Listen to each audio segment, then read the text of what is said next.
Selamlar, herkese selamlar. Şu anda bir sıkıntımız olmaması lazım. Şu anda yayınımıza başladık.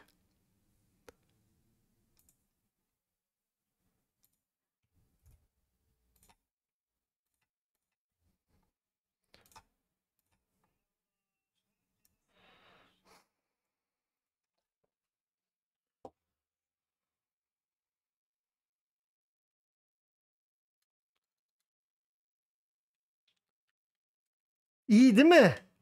Bitrate'te bir sıkıntı yaşadık. Bitrate konusunda. Bitrate'i birazcık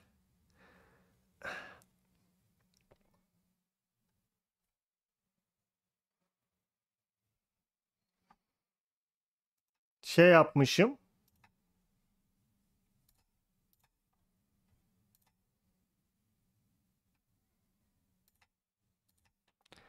Şu anda da sesin 10 numara geliyor olması lazım. Doğru bir ayarımızı yaptıysak. Nasılsınız? İyi misiniz? Hey Kilio. Her şey yolunda mı herkesin?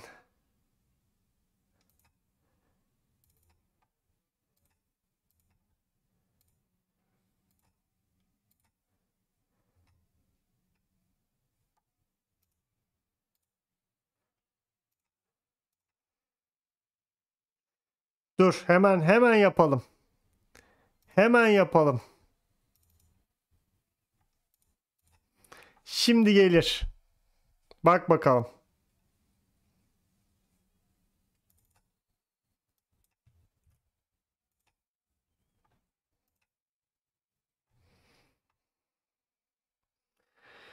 Olacak. Çünkü orada şey diyordu.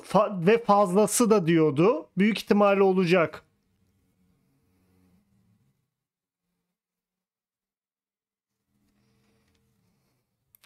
Hazır mıyız? Bence bakın. Kendi bir şey yapmak için bence şu an sistem güzel. Bence şu an yayın güzel. Bir tek size ses verecektim arkadan. Güzel bir ses verecektim.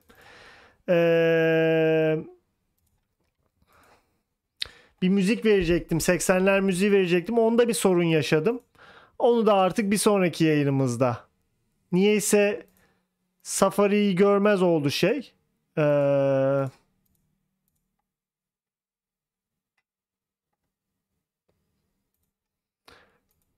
Şey alacağım. Canlı yayın başladığında üstüme alacağım onu.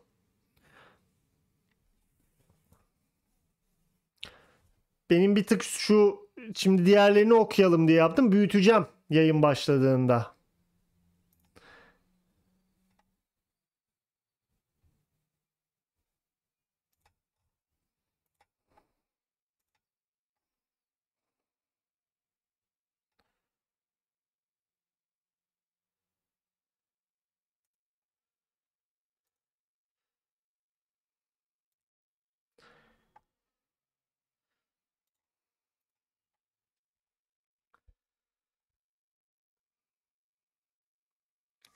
Siz drop falan olursa bana söylersiniz. Şu an 8000 bitteyim. Vallahi bu benden kaynaklı değil. Bu YouTube'dan kaynaklı. Tamam.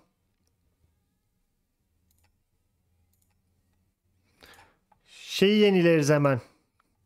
Adamların yayını çöktü. Ha, tamam başlıyor.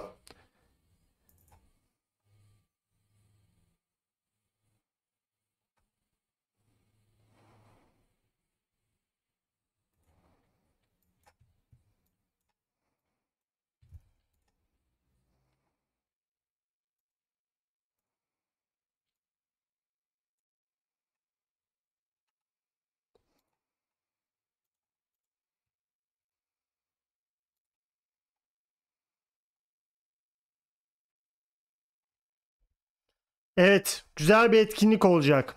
Şimdi şuradan size şey yapayım.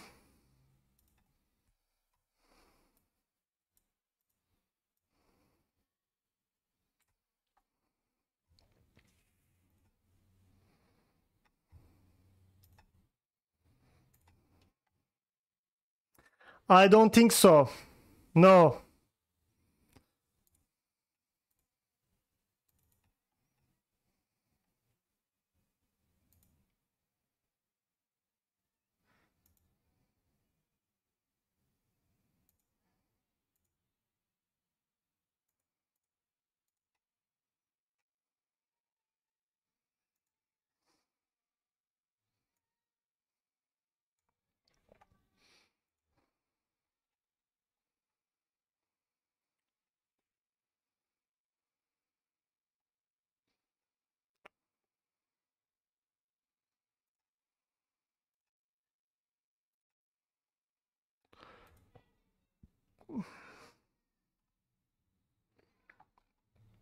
Oh, Vanguard 2. Yes. Yes, it's gonna be good.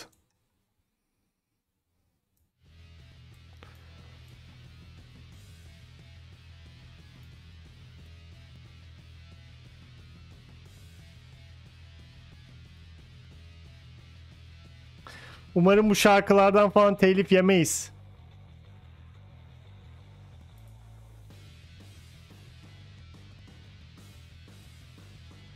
I think 1 hour. Around 1 hour.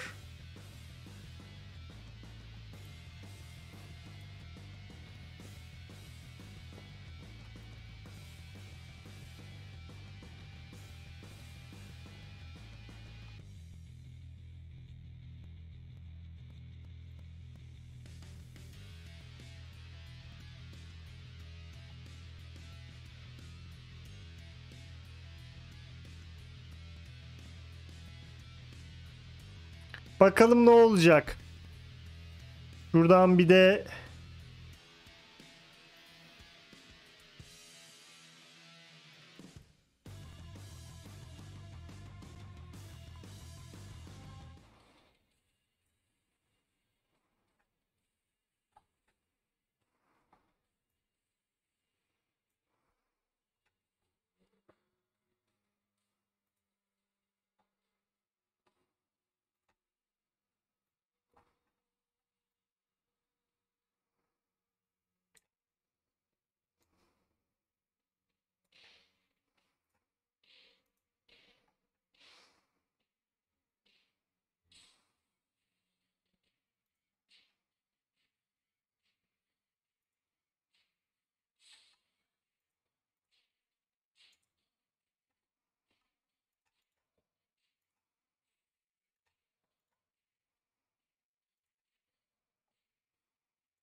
no, it won't be nice.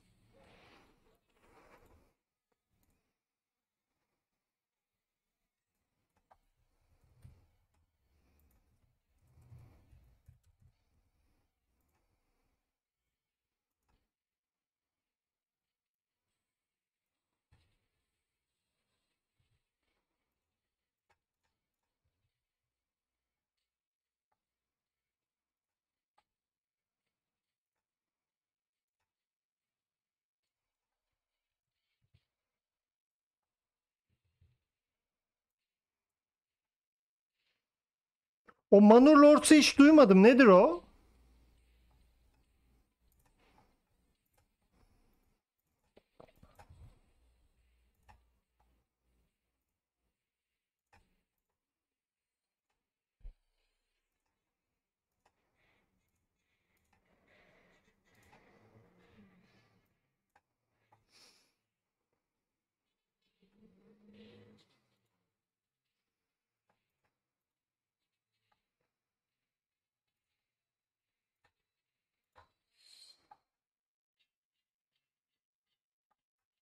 İlk defa duyuyorum.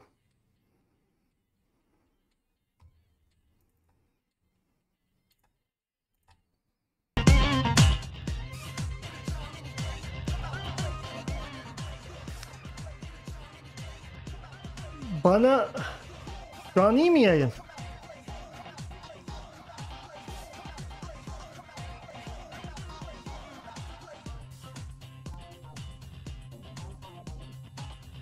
Ses iyi mi şu an? Her şey iyi mi şu anda? Bana onu söyleyin.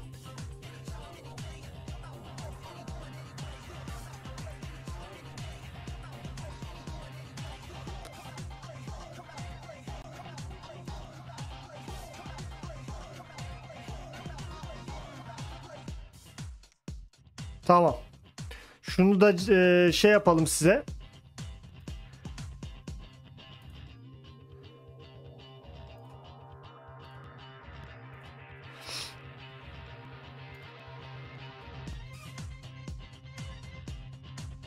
Ben hiç Total War dedin, beni şey yaptın şu anda.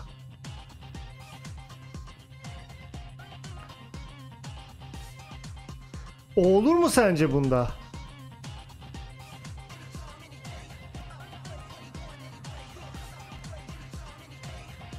Hadi bakalım.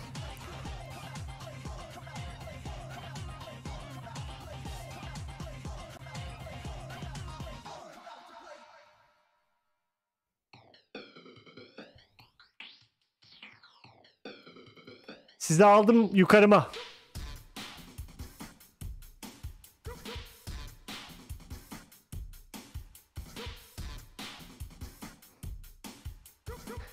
What are you writing, Josh? Bir daha söyler misin ismini? Telefondan bakacağım. Telefonumu da alayım bir yandan. Bir chat bir şeyler söylerse Google şeyden bakarım. Ben severim. Ben bayılırım.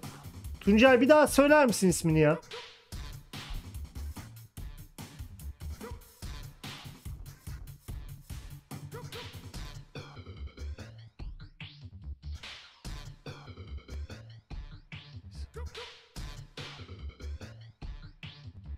Şimdi şuradan kapatalım da. Tamam.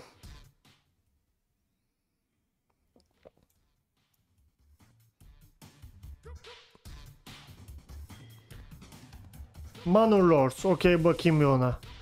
Beyler şu anda bana şeyin sesi az gelirse, hatta şu an şunu kapatalım biraz. Telif falan yeriz.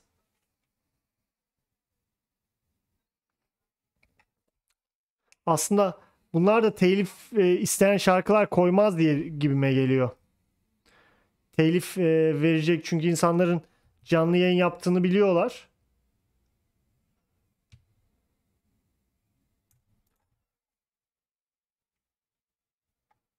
Manor Lord. Dur, telefonumu alayım, ona bakayım.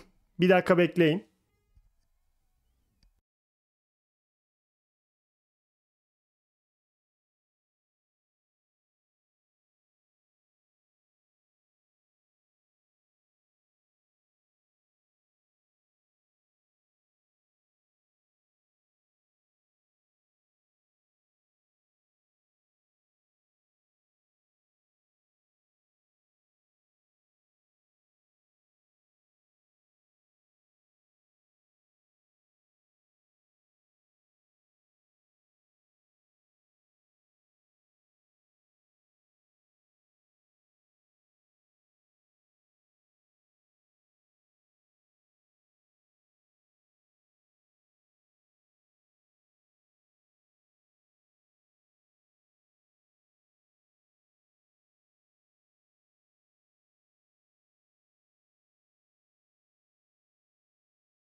Döndüm.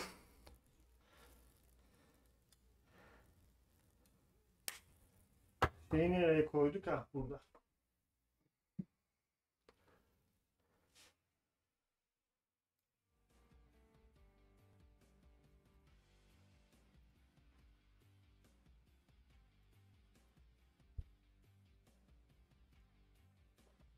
Hadi bakalım.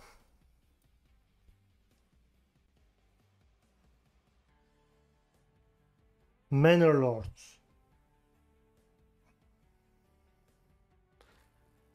Did I stole his chair?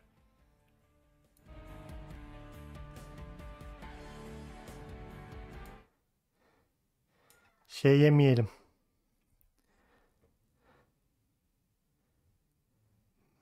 Manor Lords.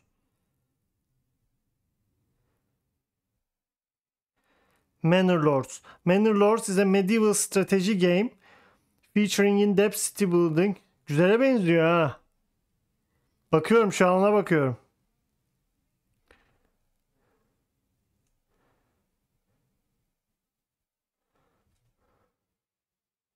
Evet, cidden Total War gibi bir şey.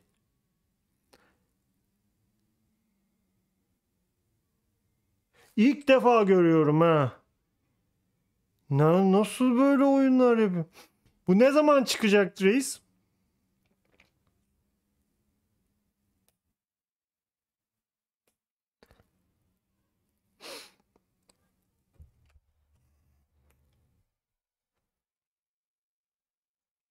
Fark ettim. Şey bir şeye benziyor zaten. Ciddi bir şeye benziyor yani.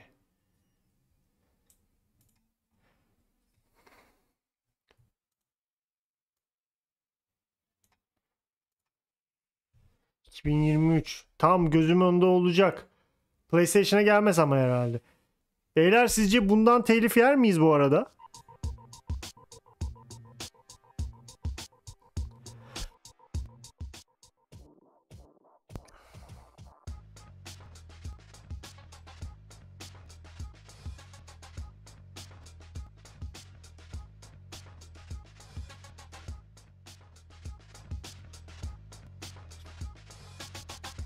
Lütfen telif yemeyeyim ya.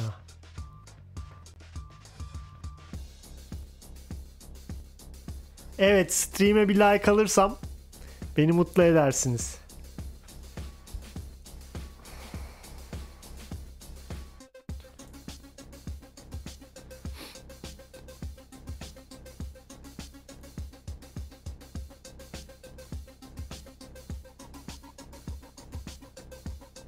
Her şey tamam değil mi? Ya şu şeyden, arkadaki müzikten... Hayır, şarkıyı onlar çalıyor.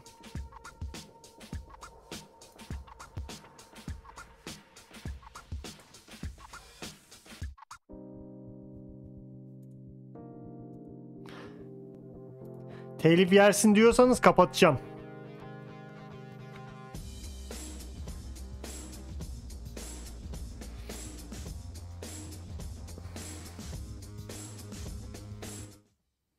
Hadi kapatayım.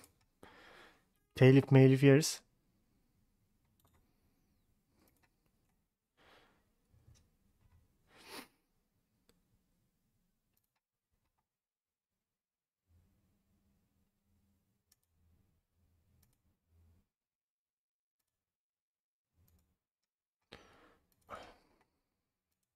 Size şarkı açacaktım da.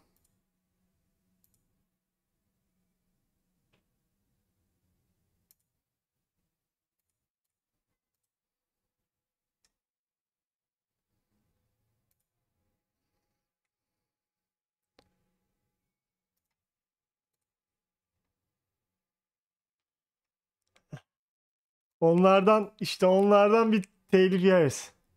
Tamam. Tamam. Kaç kişiyiz bu arada? Kaç izliyor? Ben buradan göremiyorum o kadar şeyi. Detayları falan.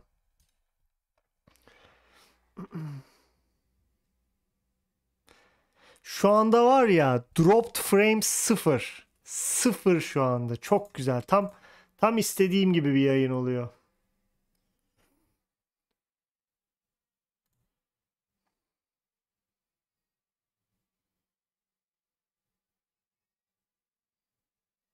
Sanırım 8000 rate en iyisi. Bizim yayınlar için. 10.000'di, 8.000'e indirdim. Ama şey olursa bana söylersiniz, bir düşüş. Kamerada, seste, şunda bunda.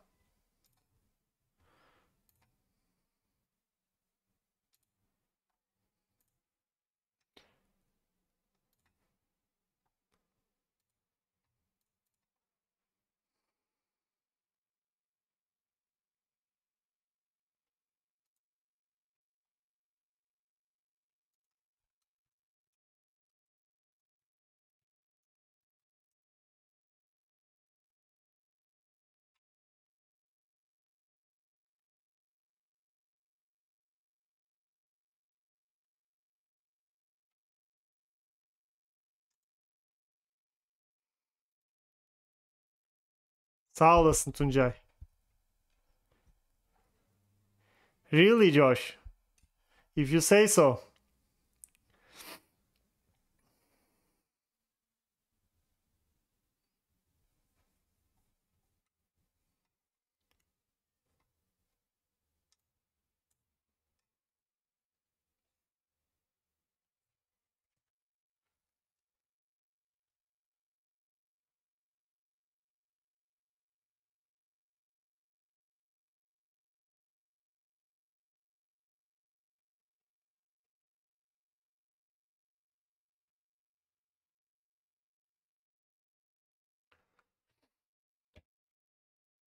Son 11 dakika.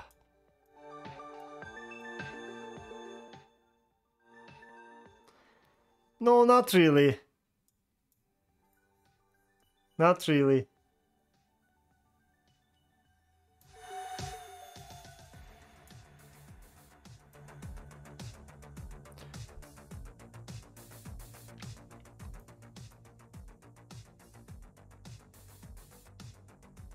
Bakalım nasıl gidecek, nasıl olacak.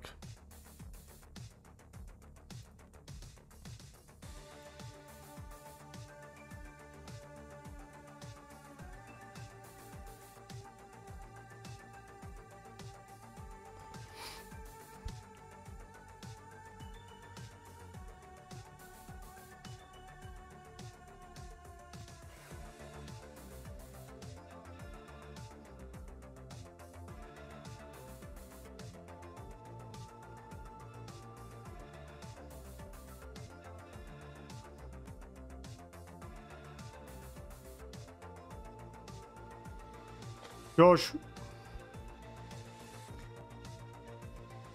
I think Killer sabotaged our Easter egg schedule yesterday.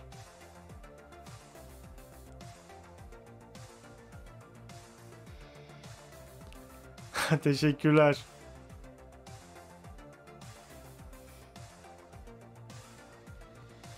Yeah, I think no one wants to play Moon anymore.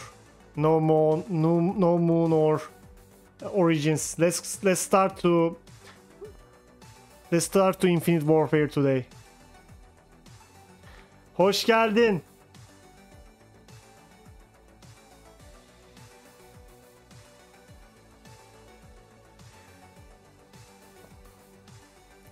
For some reason, yeah, Kill You is trolling.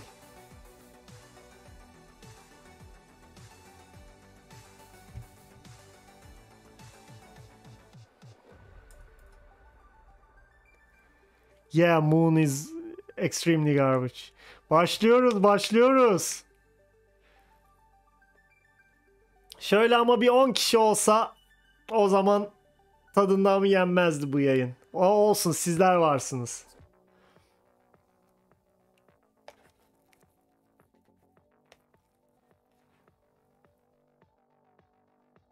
Talos Principle. İsmini duydum onun da.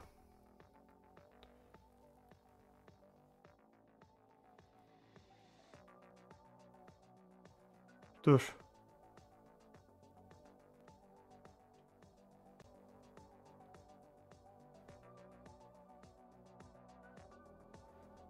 Yazıyorum.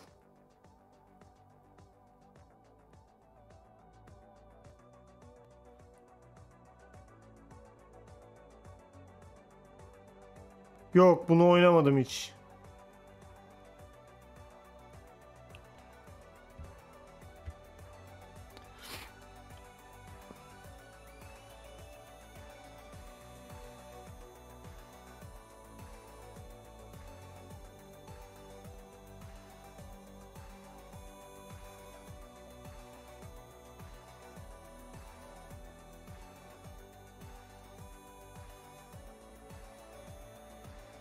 Carrier.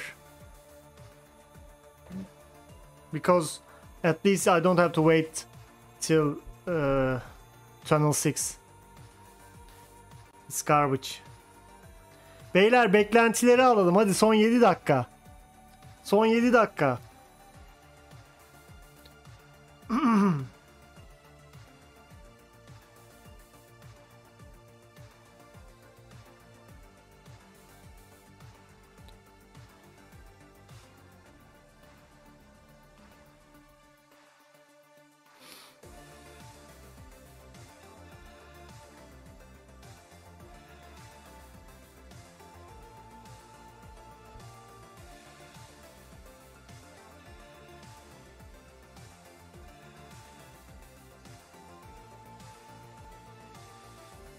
Evet, beklentileri bekliyorum sizden.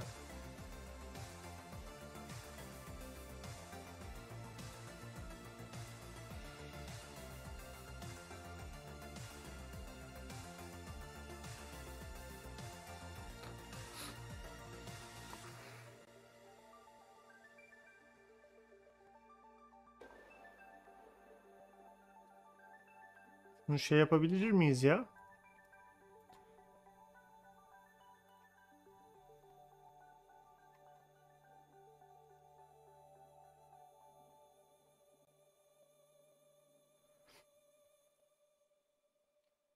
Oldu sanki.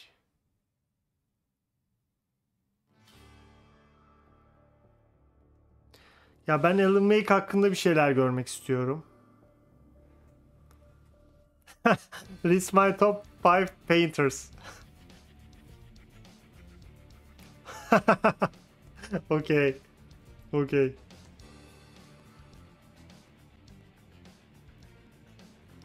Abi Miraj göreceğiz. Miraj göreceğiz. Miraj göreceğiz kesin.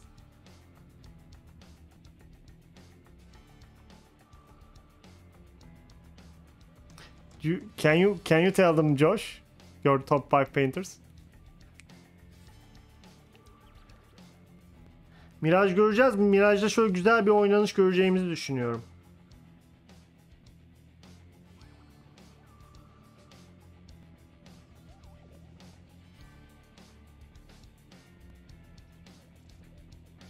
From the 20th century.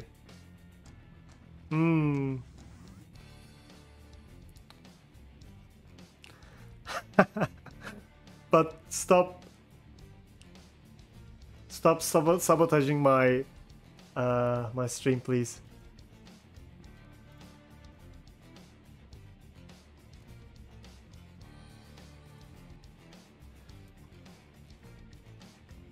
Güzel olacak, güzel. Merak etmeyin, iyi olacak. Definitely.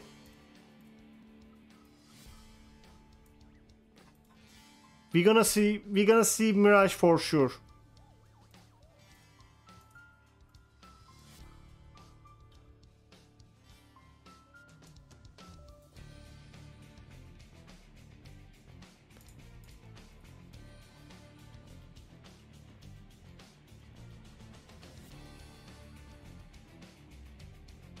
We will see it.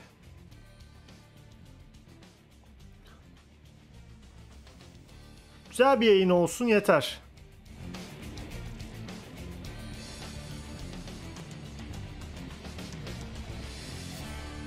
Bir de telif yemeyelim. YouTube bize telif atma.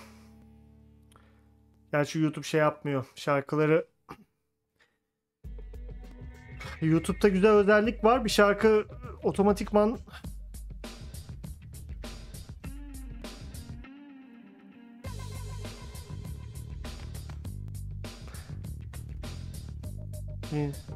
That's really nice list. That's really nice list. I liked it.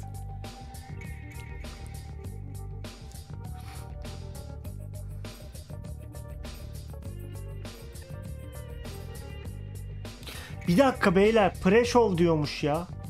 Pre-show mu başlıyor? Oo, daha buradayız o zaman.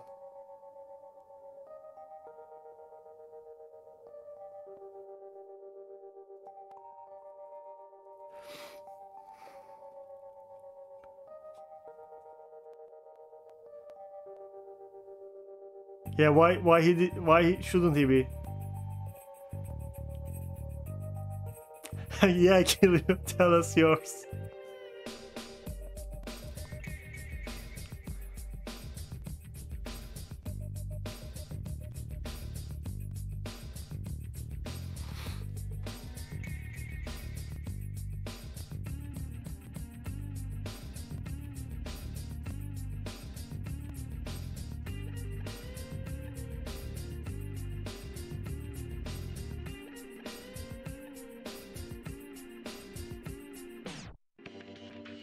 What did you perform in Yarnam?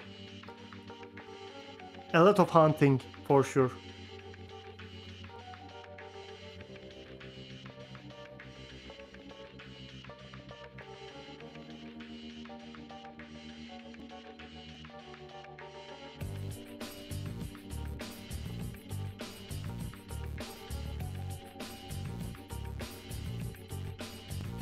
Bir Modern Warfare 2 görsek.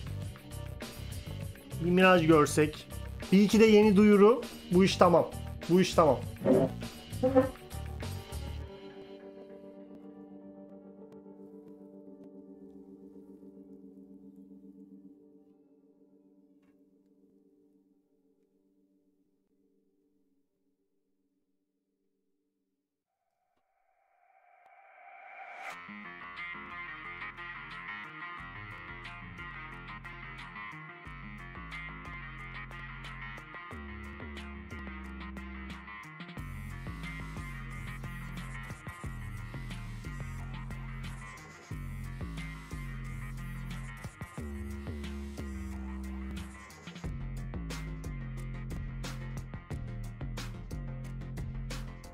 Hazır mısınız?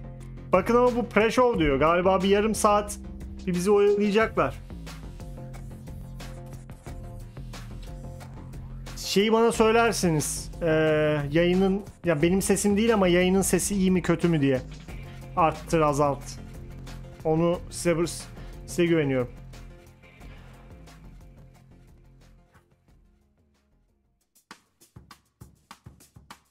Welcome to the Gamescom Opening Night Live 2023 pre-show, coming to you from my couch. I brought in the cat bed back there. He's not going to show up. I'm Kyle Bossman. I'm your host for this pre-show, and I realize a confusing thing about this is that the Opening Night Live pre-show is not live. This is pre-recorded. If you don't believe me, watch this. All right, we shot this days ago. The purpose of this pre-show is just to provide you with bonus trailers, interviews, general tomfoolery to pass these remaining minutes that lead up to the big show, Opening Night Live. So, cannot think of a better way to kick this thing off than with a brand new trailer. I don't know, Josh. For Streets of Rogue 2.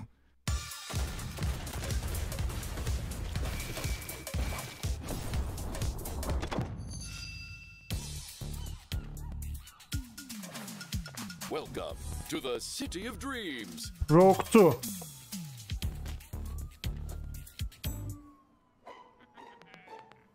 Where anyone can get a fresh start. Evet, bu iyi bir başlangıç olmadı.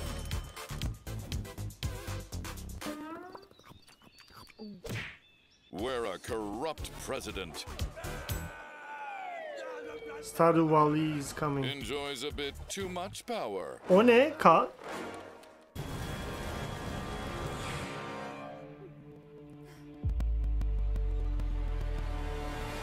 Well, sometimes you just have to go rogue.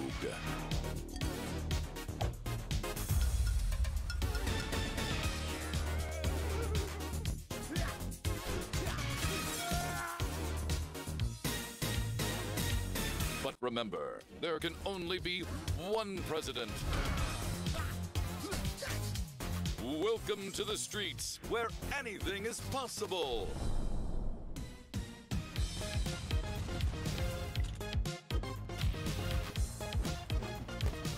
Streets of Rogue 2 is an immersive open-world sandbox dialed up to 11. Be who you want. Write your own story. And you can do all of it with friends.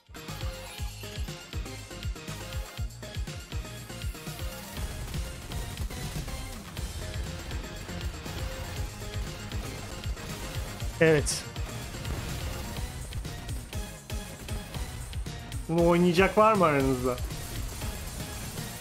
Streets of Rogue 2 is coming to Steam in 2024. Add the game to your wish list. Great to see you back. Now, for this next part of the pre-show, I was hoping to talk to you all about something incredibly boring. Psych. Here's some more trailers. Take me forward, no matter the danger.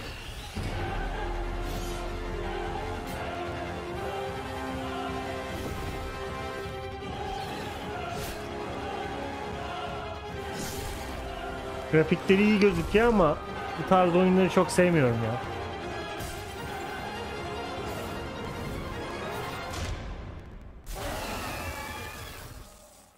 messenger is lost, so is this world.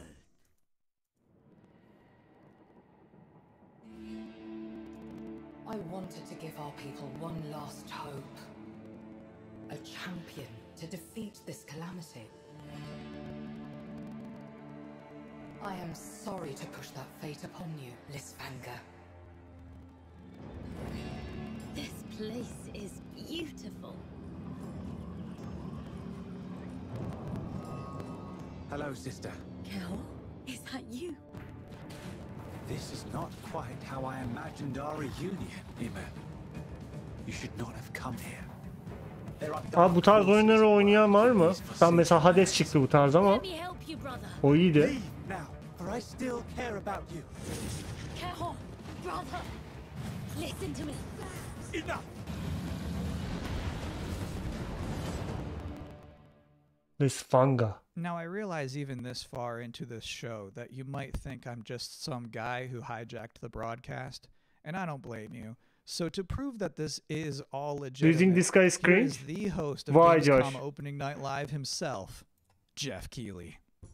Hello, Kyle. Jeff, we're now minutes away from Opening Night Live beginning. What sort of huge announcements should we all be expecting to see? I think you can expect to see a lot of great games on stage. This is not a show driven by huge, shocking, surprise, one more thing announcements. When you really think of the history of ONL, we've always had kind of meteor looks at games that are announced in the show, and that's sort of continuing that tradition this year. There will be a few cool announcements throughout the show, but generally we're showing like a lot of really big games because this has been an amazing year for games, and the next 2 or 3 months is especially going to be insane with so many releases. So you will see new stuff on Call of Duty Modern Warfare 3, Assassin's Creed Mirage, Alan Wake. Bu adam işte her şeyi organize ediyor. But yeah, primarily focuses, as Nintendo likes to say, primarily Oyun focused on Game Awards'u falan bu adam organize ediyor. Or 3 or 4 or something like that. So yeah, I definitely would set your expectations that we are not going to shock and awe you with surprise announcements today. When you say meteor, though, that to me implies more than just a trailer. The good news is when you're not just announcing games, you can also showcase, gameplay. And that's the constant battle always happens where people want some CG teaser for a game. Sen Oppenheimer'ı bayağı beğenmişsin. But then they also want to see real gameplay and real games. And like, you're going to see 10 minutes of Modern Warfare 3 tonight. You're going to see, gameplay on a bunch of other games, and like real in-game footage because these games are close. Thanks for the info, Josh. Şeyin yayının sesi iyi mi bu arada konuşanları? Arttırayım mı azaltayım mı? They would just have like a long stage demo. It's just like, here's the game, we're playing it right now. Yes, and that's what, like, those old Call of Duty demos at E3 were always great, and we, we can't do that stuff at Game Awards to do, super long gameplay demos, and here we definitely can show some raw footage. We have lots of trailers too, but yeah, I think hopefully people will see an in-depth look at some games that they're looking forward to. 20, 30 games will all be there. It's a big show and lots of gameplay to see. Have a great time at the big show. Thanks, Kyle. Your show's a big deal, too. We love having you host the pre-show, and I'm excited to be on stage for Open Night Live in just a couple minutes. Holy moly. Tamam. Aynı bırak. Ya birazcık arttırırım çok az. Let's all take a minute to cool off now with another brand new trailer. Bu ne? Bak. Metro mu bu?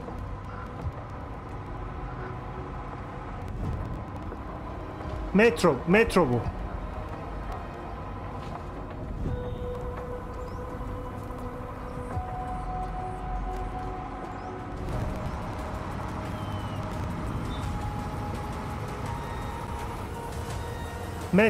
Metro DLC.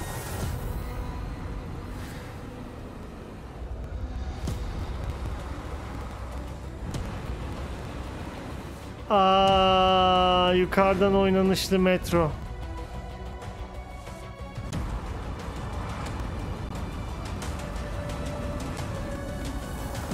Endzone 2.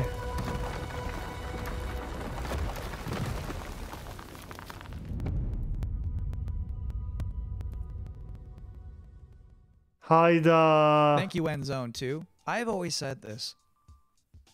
Any video game trailer with a bus in it is going to be good. You can't prove me wrong on that. And if you are just joining us, welcome. Ah, ne oldu? Ah, refresh. Refresh. Bak bu iyi olmadı. Bir daha. I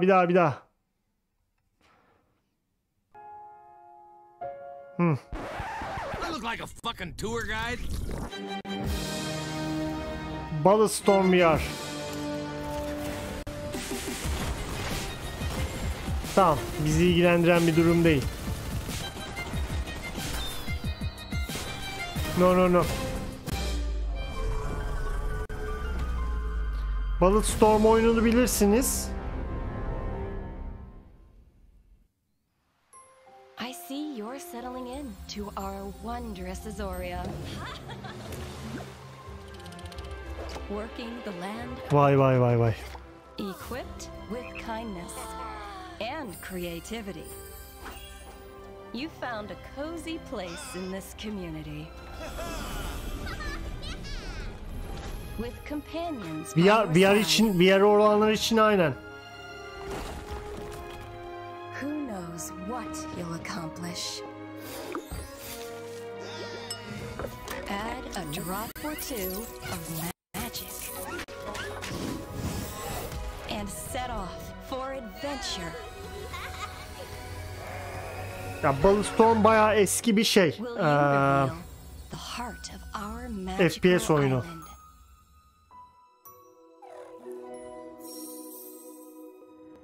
Pre-order now. George, kill you. This game was just for you. I'm so sorry. Those two trailers kind of blurred together for me. Which was the one where you killed that guy and then stuck up your middle finger at him? It was Bulletstorm VR. Got it. Thank you. So this is my third time. Ya arkadaşlar sizce bu büyüklükte bir oyun şeyi için hani bu arka plan falan normal mi? Hani ben minik bir yayıncıyım. Benim arka planım bile hani ışık mışık. Adamın yediği öğlen yemeğini görüyoruz. Hani normal mi bu? Number 10, there's just something nice about seeing a futuristic, shiny, reflective black stage with absolutely no streaks on it. Number 9, Assassin's Creed Mirage. Number 8, the big games you already know will be good. And then the number 7 reason to look forward to Gamescom opening night live is the weird games you never heard of before. Anlamadım ki abi. I like those weird trailers. Those to me tend to be slightly more interesting than arkadaki bal şişesi var. Bu profesyonel mi? Sonic News. Jeff Keighley is showing up to Gamescom opening night live with Sonic News. News about Sonic the Hedgehog. And let me tell you, there's no way it's bad. Hadi iyisin Kaan. Whatever it is, it's not going to be bad news. This would probably be number 1 for me, but I'm trying to be objective with this list. Number 5, the raw thrill of a developer saying we can't wait to share more. Number 4, Alan Wake 2. Alan Wake 2. Onu da ben bekliyorum. Shown too much yet. I expect they're going to show something kind of big tonight. Number 3 reason to look forward to Gamescom Opening Night Live 2023. It's free. Number 2, Tekken 8 and Mortal Kombat 1. Officially speaking, I cannot rank one of those games higher than the other one. So if I have to put them in the same box, that's a powerful box. And the number 1 reason to look forward to Gamescom Opening Night Live 2023 is that hands down this is going to be the best Tuesday night of the summer. Güzel olacak şey, güzel. Miraj iyi olacak. Tekken 8'i bekleyen var mı? Benim Golden Griffin'den Aytu dediği gibi bekliyor onu arkadaş.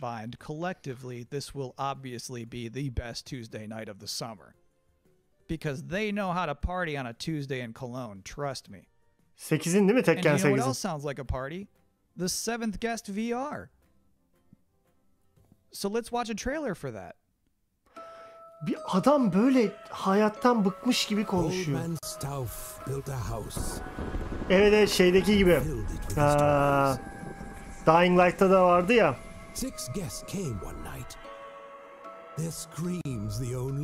Vermişler mi fragmanını?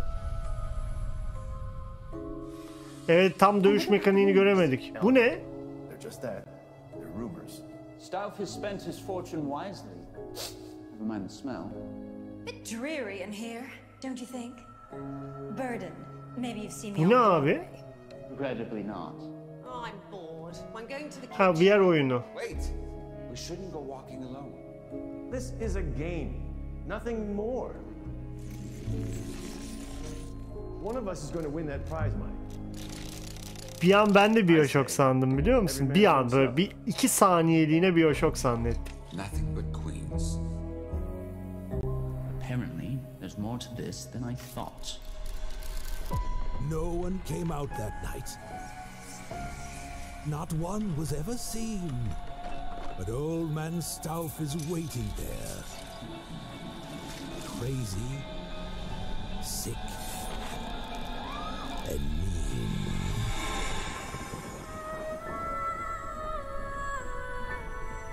Seven Guest VR. So one of my responsibilities as a pre-show host is to pop up in between scary games. If you have two scary games back to back, there's a big chance the audience could become unnerved and uncomfortable. Açıklanır So gelir I'm yakında. here Bir now oyunun to give tam you a chance çıkış to catch your tarihi breath, açıklansın ondan sonra. Provide a nice comforting voice with a nice comforting Bu face. adam şey gibi değil mi ya? Ya And now hani you are appropriately pardon bir dakika. comforted. Next, a scary game. Kusura bakmayın. Aa bak korku oyunu dedi bak tamam. Ya bu adam şey gibi değil mi ya? Bu oyunu bu şeyi de sunmak da son anda bize kaldı. Hadi sunalım ya hadi. Hadi sunalım da aradan çıksın. No Josh, the scary part isn't came yet.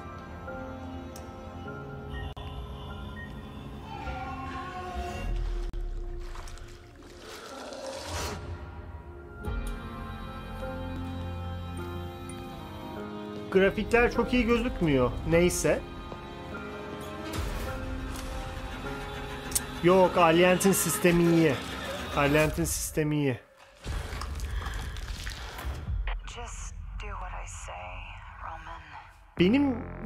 Ben Dead Space'i beğenmiştim mesela ama çok korku oyunu değildi o. Post travma. My favorite part of that whole thing is when he's in that dank bathroom. Abi adam biraz daha şey olsa uyuyacak. One of those toilet stalls.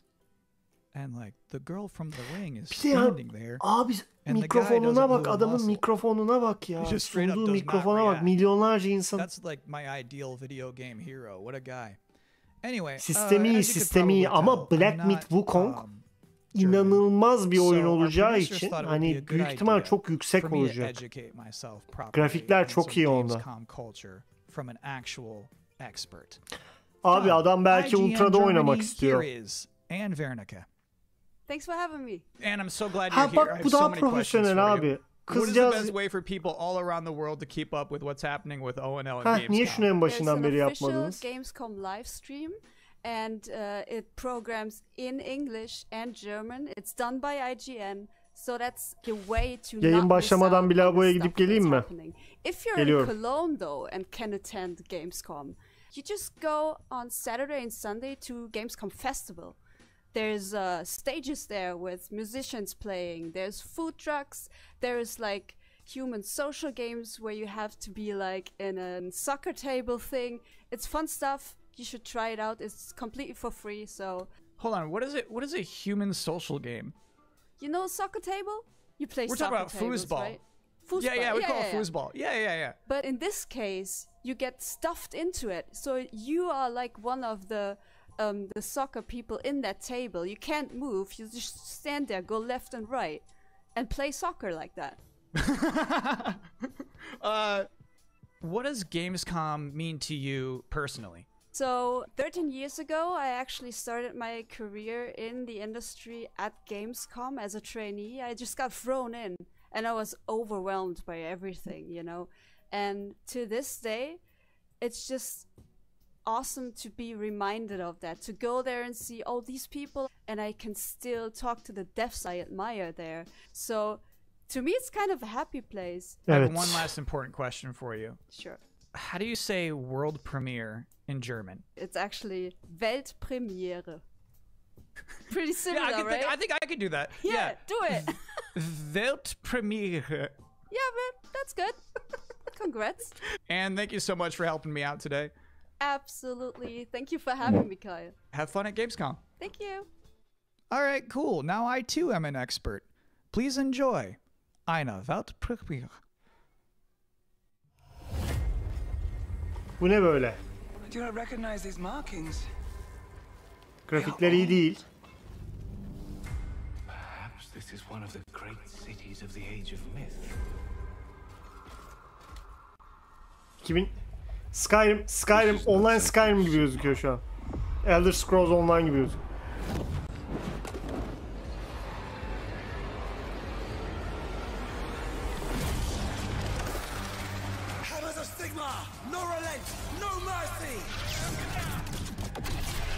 Ha, tamam.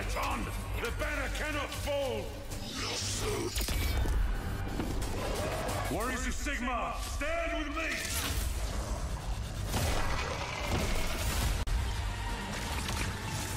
Obtaining this power may end up being the reason we were sent here in the first place.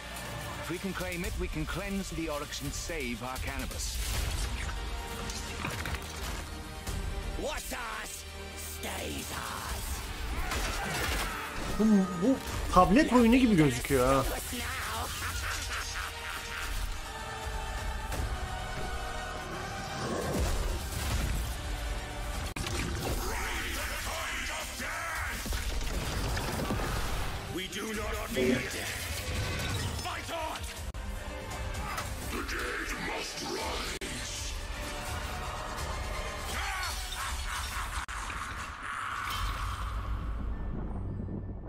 Warhammer'ın oyunuymuş.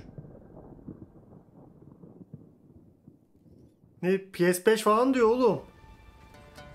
Bu grafiklerle bu oyunu PS5'e mi çıkaracaksınız?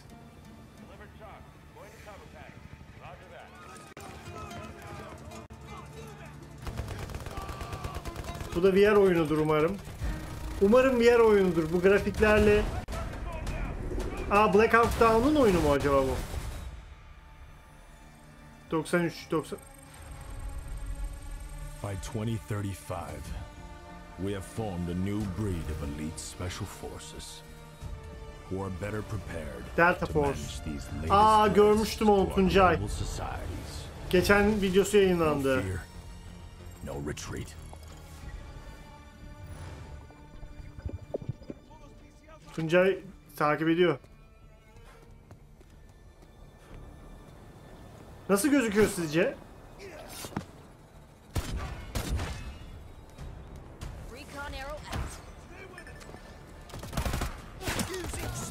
Çok kötü değil ya bu.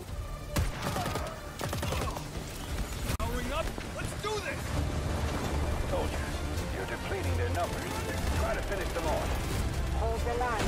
Here comes the last push.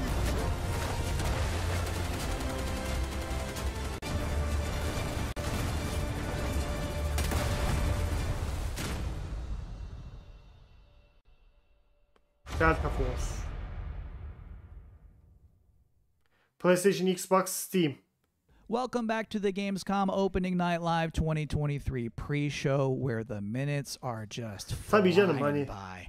kodla ONL Battlefield'a is yetişemez ama. about to begin with Alan Wake 2, Tekken 8, Sonic news, and things I was not permitted to talk Tabii about in the tabii pre-show. canlı yayında falan bir This sürü bad şeye boy, this is about to geçiyor. wrap up. Onlar I have yayınlıyor, one ben last trailer for alıyorum you. falan filan. Here is Aynı şeyi vermez. Homeworld 3.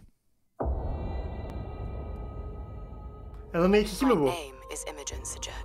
Yok. My entire life has been study, analysis, planning. Today, the galaxy is burning. Yeah, probably. Fleet-wide comms open. Attention all personnel. You've each just received a mission. Benim de. Ama bu pre-show ya, sakin. Because I want you to know what is at stake. We have been tasked with finishing Karen Sajet and the 5th Fleet's mission. Discover the source of the anomaly and the Hayır, bu pre-show, and pre-show. stop it once and for Daha all. başlamadı.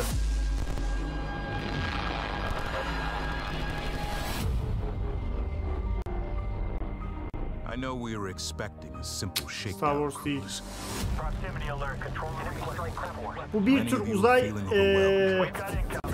strateji oyunu diyecektim, zaten şey yaptım. I have no doubt. I hope soon, Josh. We I will hope soon. succeed. mission. Enemy strike craft coming in fast.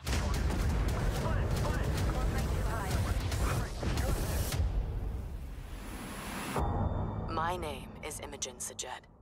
Now, I must be more than a scientist. I am Fleet Command. Homeworld 3. Steam. Sadece Steam diyordu.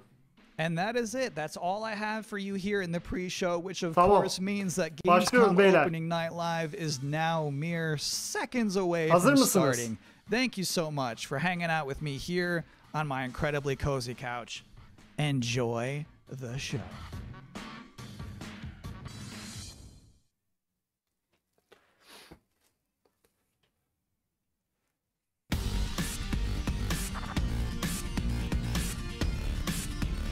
Please welcome your host, the creator of the Game Awards, Jeff Keighley. Umarım eğlenceli olur.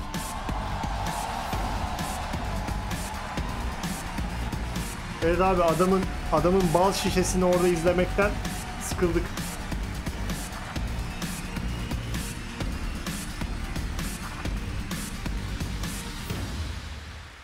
Hello, Germany, and hello, everyone watching live around the world. I am Jeff Keighley, and welcome to the world's biggest in-person video game event, Gamescom 2023. Başlıyor.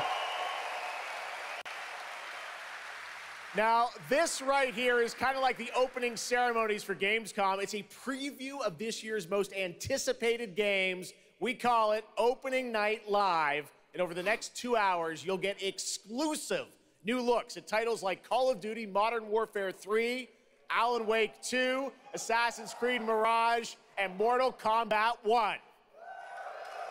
But first, we're going to kick things off with the first new franchise in more than 2 decades from a legendary game studio. And to help us step into the vast world of Starfield, please join me in welcoming the composer of the game, Inan Zur, for a very special performance. Maestro. Starfield.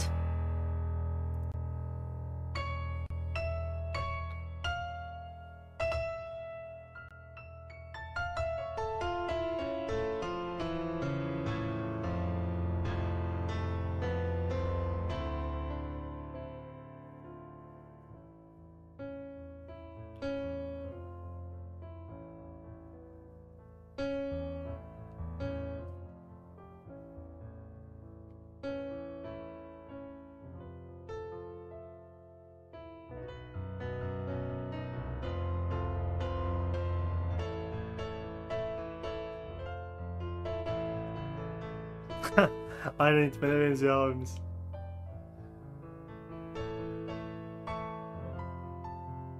İlk defa duyuyorum. Haunted Chocolatier.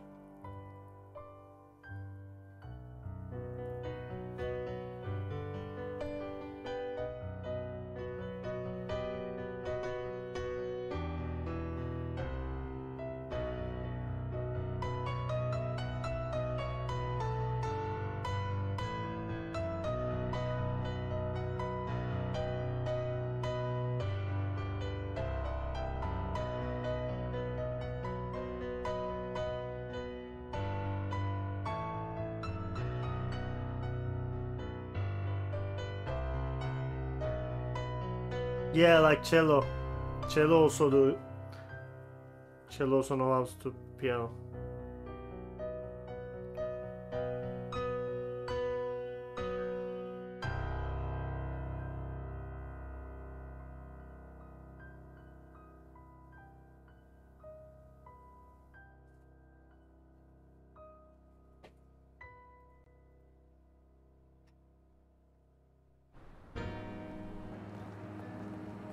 Şunu sola alalım mı, adamların şeyini kapatmayalım. Hashtag'ini.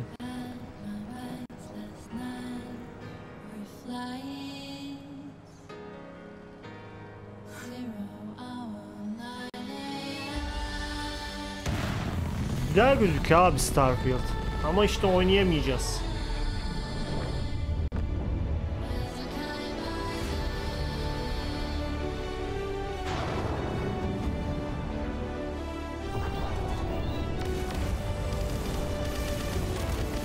Adam şeye benzemiyor mu ya, YouTuber'a? Markiplier'a benzemiyor mu adam?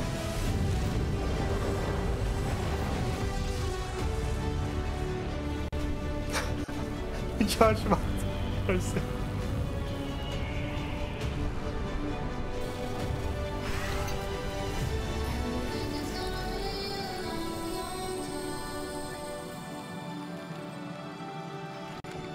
Anlat bana, oyna. Bana detayları anlat.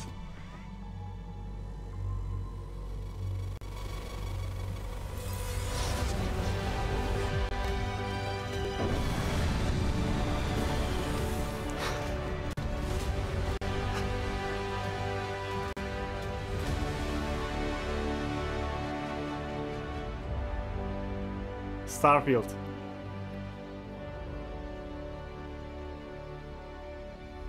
Bir şey kalmadı zaten çıkmasına. Değil mi?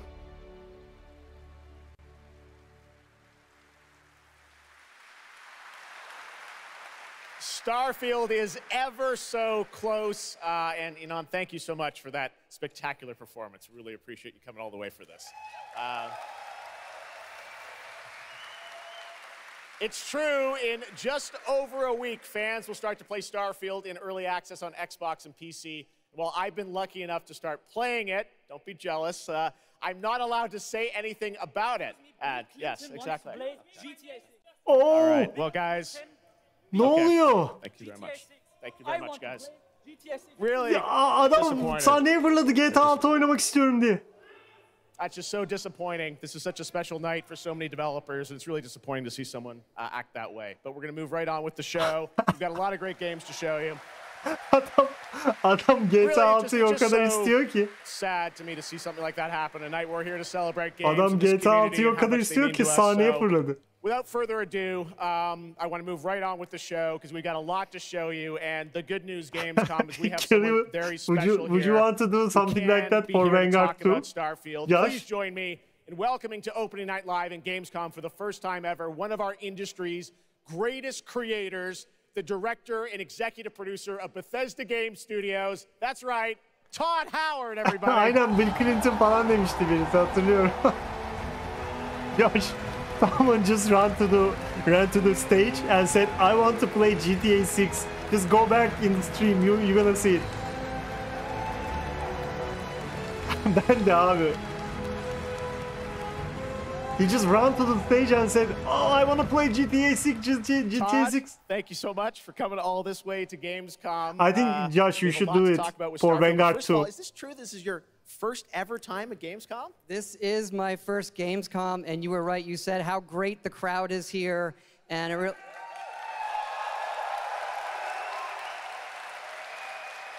and just all the fans that come here for this the biggest convention in gaming to celebrate games. And I figured, you know, it is our first new franchise in over 25 years, so if I was going to come, you know, it's for Starfield. Well, we all welcome you to Gamescom in Germany, and we're all very excited to step into this new world, Starfield, and the next week, early access. Set up for people, why did you want to create a new world? You know, I think like a lot of gamers out there, we have dreamt of a game where we look to the skies and we can blast off into space and explore. We love to make games where we can explore these worlds. We've done like with the Elder Scrolls and the Fallout series, but we wanted to do something brand new where you could explore with complete freedom in the galaxy. It's a game we've always wanted to play that we think a lot of people want to play as well. It's kind of that dream game. Lütfen be. I wish I could talk about it, but it's quite an experience, and I know everyone here is very excited to jump in soon. You did bring some stuff to Gamescom to show to fans. I know there's a theater. Tell us, I know you've been, you know, sharing a little bit about the game, but I know there's a lot you want people to discover when they play it. What did you bring here to Gamescom?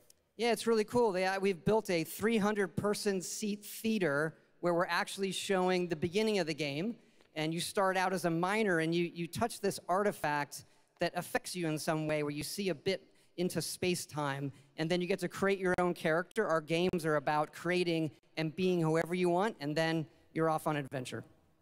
Yes, let's talk a little bit about this adventure. I know, you know, people have been wondering kind of what the main quest line is going to be after you create your character, which is something that I know I saw even someone on the internet this week created you, I think. Did you see that? Someone tweeted out a picture. They somehow figured out. I see a lot of things on the internet. Adamı şey yapmışlar. Oyunda yaratmışlar. Well, the thing is, I think you could literally create, whoever you want and then enroll yourself into this adventure. And tell us about sort of how the adventure starts. What can we expect?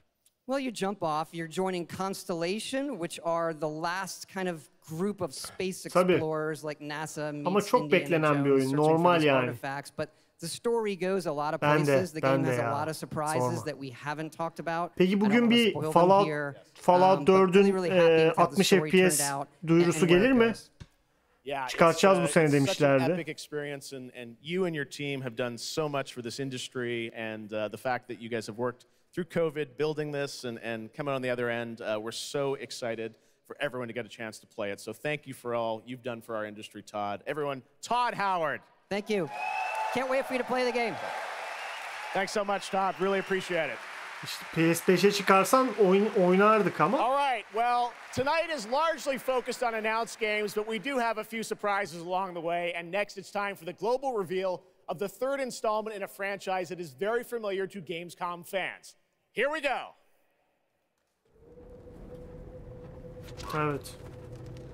Bu yeni oyunmuş. Bandai Namco. Evet, hepsi 30. Ne bu?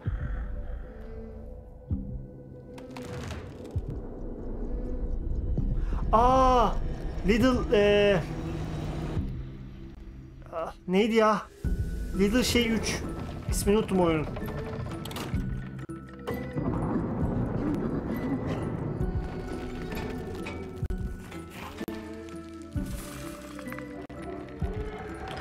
Şey oyunu işte. Korku muydu bir şeydi?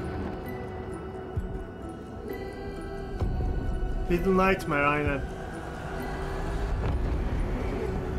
Aynen Little Nightmare 3.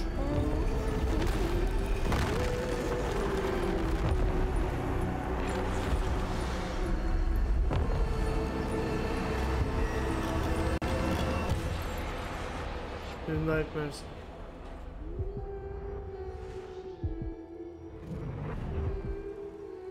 Co-op. Yeah, Kevin. That's right, Little Nightmares 3. And joining me now are Corley and Lucas from Bandai Namco to tell us more. Lucas, thank you so much. Great to have you back here at Gamescom to announce another Little Nightmares. Thank you, Jeff. Yeah, it's really great to be back. We're very excited to announce Little Nightmares 3 tonight. The franchise has a long history with the show. I mean, that's where we announced the first two games. So for us, it was definitely the best place, best show to reveal Little Nightmares 3 to the world. Well, we appreciate you bringing us this news. It looks incredible. Corley, I see we saw two characters in that reveal trailer. Can you tell us a bit more about them? Ücretsiz mi verdiler? Yeah, sure. Hi, Jeff. Hi, everyone. I'm so happy to be here to present you Little Nightmares 3. So yeah, as you have seen, we have two characters, but now you have two players as well, so you will be able to play both in single player or online co-op if you want, and face your childhood peers. Hadi bakalım, senin şansına. Now, I saw a lot of cool new places in the trailer. Can you tell us a bit about sort of the setting for these two characters? Yeah, so our two new characters are Lo and Alone. They are trapped in a place that we call the Spiral. It's a cluster of disturbing places, and they will have to work together, survive in a world full of dangerous threats and full of delusions. And they will also have to find a way out of the nowhere. So yeah, I can't wait to have you put your hands on the game in 2024. Excellent. We don't have to wait too long. 2024. Lucas, I know that's not all because you're kind of expanding the Little Nightmares world with something more. Tell us a bit about that tonight. Yes, we have one more surprise. So in addition to revealing Little Nightmares 3, I'm very excited to announce our first podcast series. It is called The Sounds of Nightmares, and it's an original story. It's composed of 6 episodes, and we are releasing the first 2 episodes tonight. So you can go on our website, thesoundsofnightmares.com, to check it out, and we hope that our fans are going to enjoy it. Awesome. All right, well, we're very excited to learn more. Thank you, Lucas and Corley. Thank you, Jeff. Little Nightmares 3. Next, it is rare when a new studio reveals footage that takes over the internet. That happened back in 2020 with the reveal of black myth Wukong from game science in China. Based on the classic 16th century Chinese novel Journey to the West, here is a brand new look at the gameplay of this Black Myth incredible Wukong action RPG.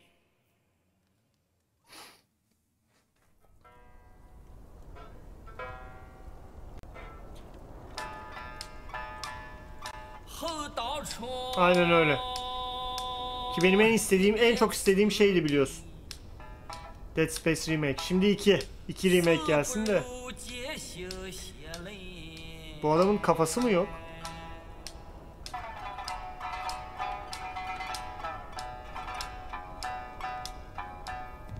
Evet.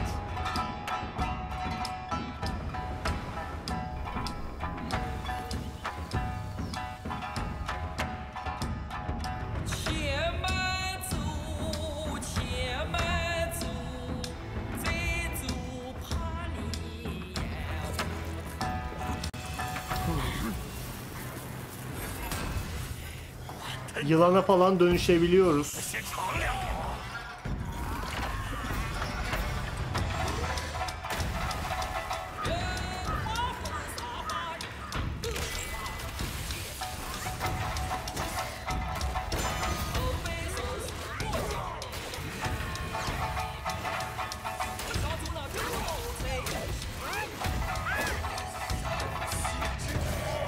Abi grafikler 10 numara.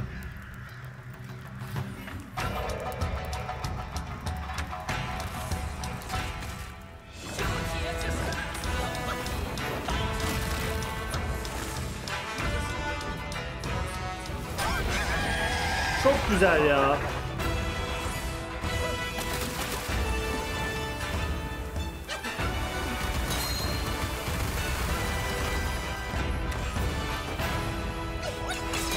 Abi dizaynlar falan.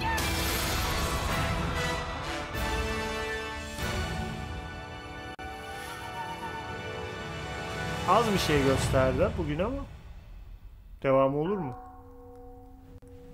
Var.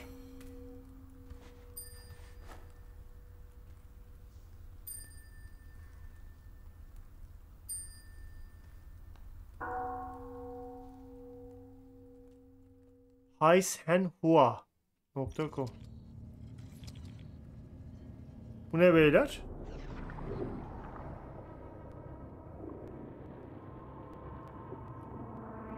Çinliler yaptı onu. Wukong'u. Çinli firma yapıyor. Bu ilginç bir şeye benziyor ha.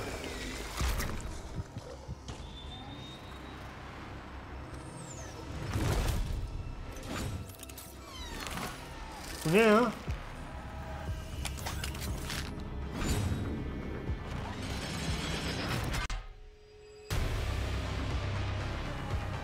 Bu ne? Is this Vanguard 2?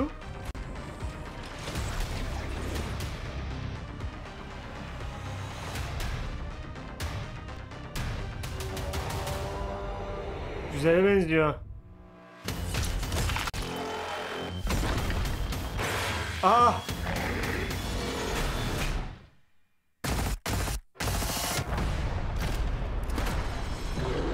Killing Floor 3.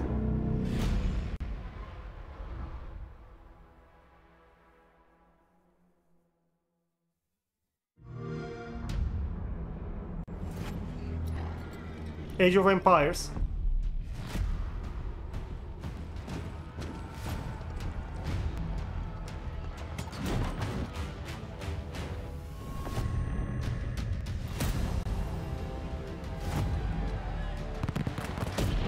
Xbox'a geliyor.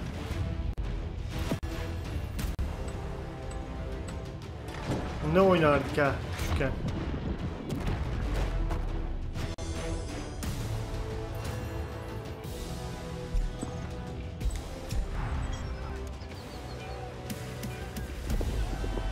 Şeyi çıktı mı? 4'e şeyi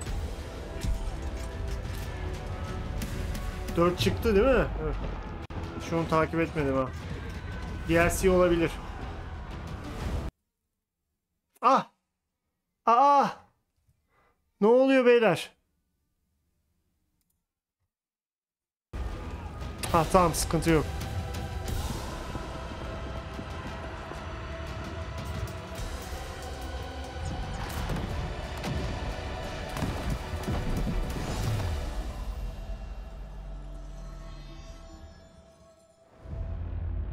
Anniversary Edition. Anniversary Edition.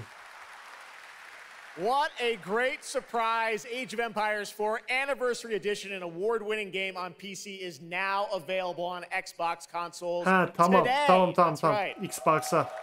Hem de direkt bugün tak diye getirmişler. Next up, we have something extremely special for you. We have one of the most iconic filmmakers of all time in the house. The director behind the legendary films such as 300, Man of Steel, and Army of the Dead. He's come all the way to Gamescom to talk about his new film, Rebel Moon, which is on Netflix December 22nd.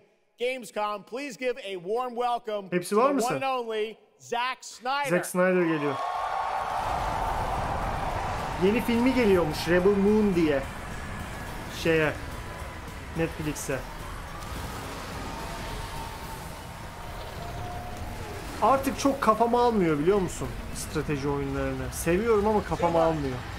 Ona düşse düşün, ona da düşün, ona da düşün. Biraz daha böyle lineer Spider-Man gibi şeyler oynamak istiyorum. Beynimi almıyor artık. Zack, I know you had to come a bit of a ways to get here to Germany. Thanks for coming to Gamescom. Thanks for having me out, Jeff, and thanks Gamescom. How you guys doing? This is awesome. Wow, what a great crowd. It's insane. Now, great to have you here. I know you've been a gamer for your whole life. Yeah, I've been a gamer, and I love the idea of coming to Gamescom. Was like that blew my mind, and so we were like, yeah, let's go check them out. And I thought I'd come over here, and this would be a great opportunity to talk about my new project, Rebel Moon. Maybe show you guys something. I don't know. Yeah, maybe the world premiere of the trailer, which is coming up in just a second. Yeah, just moments away. Man of Steel iyiydi. Let's kind of roll it Man back of Steel iyiydi. Seviyorum o filmi. And it's really a whole universe that you've created. Batman vs Superman leş olsa da. What was the original inspiration for creating this new world? I was always a fan of, team building movies, Dirty Dozen, Magnificent Seven. And also, I was a huge fan of this adult illustrated fantasy magazine called Heavy Metal. Everything in there just blew my mind. And I really loved how intense it was and how crazy it was and the worlds that it introduced me to. And so I thought, this is a chance. And my awesome partners at Netflix were like, go do it. I got a chance to make this movie. And you've got quite the cast, and I know Anthony Hopkins. Yeah, Hopkins plays this robot, amazing robot, and it's an insane ensemble. And of course, Sofia Boutella is really the heart of the movie. And dizi fragmanları falan da oluyor. Film fragmanları da geliyor ara sıra. And what I love about, you'll see it in just seconds, but there's even more than just the films. And part of the reason we wanted to have you here at Gamescom is I know you're kind of expanding on the films with a whole universe of things that are going to be, narratively linked to what you're doing with the movies. Tell us a bit about what's in store. Yeah, we're also super excited to reveal that we're making a video game for Rebel Moon, and the game we're developing with Super Eagle Metal, and it'll expand the Rebel Moon universe.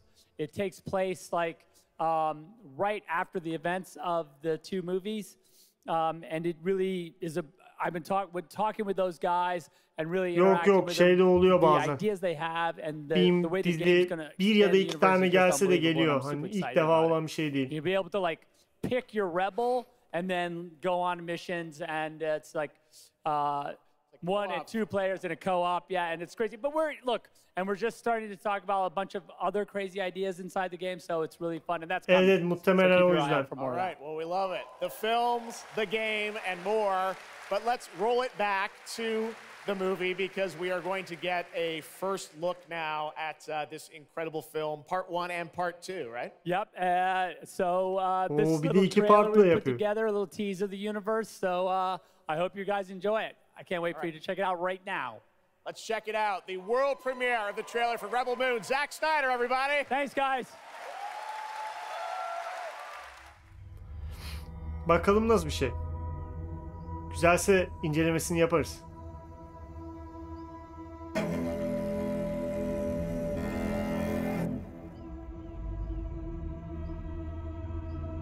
Do you know the story of the Princess Issa?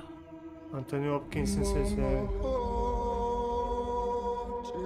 In myth, she was called the Redeemer.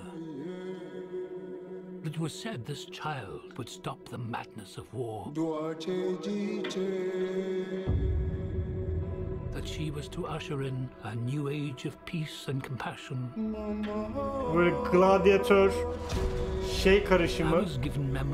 300. Her filmden bir şey var. To a king I cannot serve. And love for a child I could not save.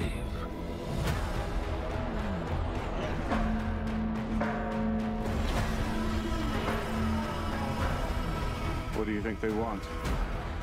Everything. I found her. A Scargiver.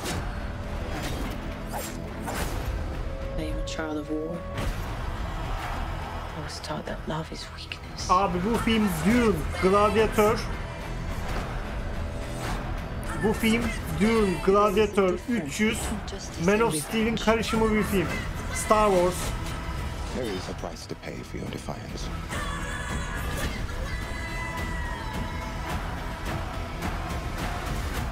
Shh, one moment. I do love this part. Hold on. I don't want no trouble. We're not here to bring any. Haçamit, savunalım. You and I both know fear. Let's show them that we're not afraid. Let's show them we are more than the shackles that bind us.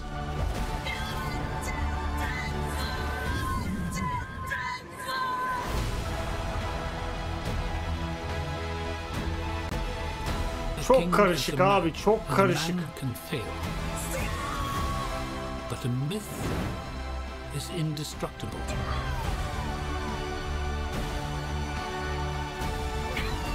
The time has come for all that you love. Protect each other and show them no mercy.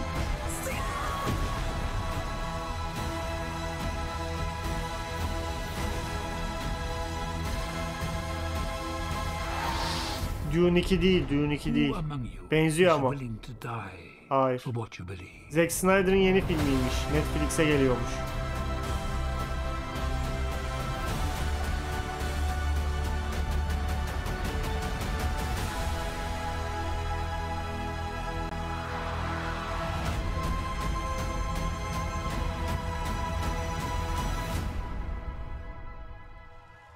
Çok karışık geldi bana.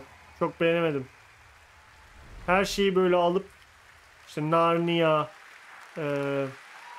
Man of Steel, Dune, That looks 300, insane. I cannot wait to play that Gladiator. game. All right, well, now we're going to move on Bir to something bulamaç that is yapıp very long awaited because sometimes good things do come to those who wait. It's been a number of years since we last heard an update on Crimson Desert, the new open world action adventure from Pearl Abyss in South Korea. Well, Bu that neydi ya? changes tonight because the team has prepared a very special gameplay update trailer to share with the world first here at Gamescom. Enjoy. 4 kişilik co-op bir oyun. Aa şeye benziyor ha. Ghost of Tsushima'ya benziyor.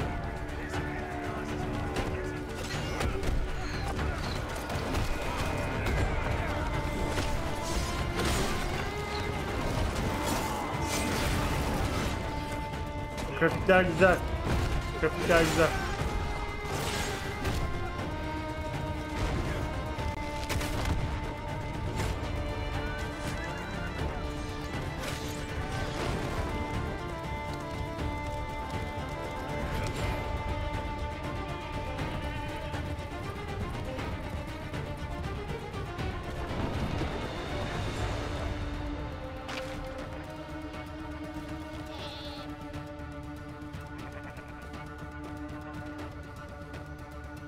Güzel gözüküyor, güzel. Valhalla'ya benziyor, Ghost of Tsushima'ya benziyor.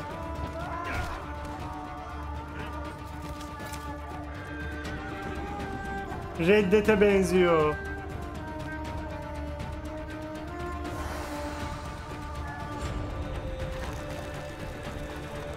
Skyrim'e benziyor. Bu mu? Bilmiyorum, co-op gibi gözükmüyor ama.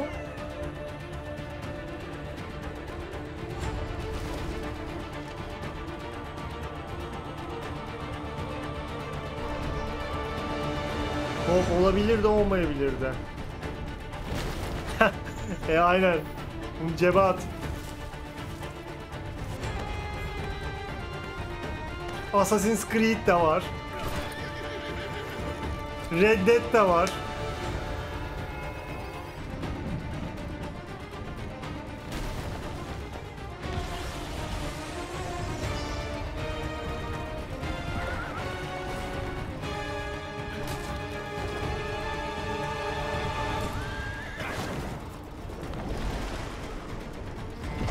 Aynen. Her oyundan var abi bir şey.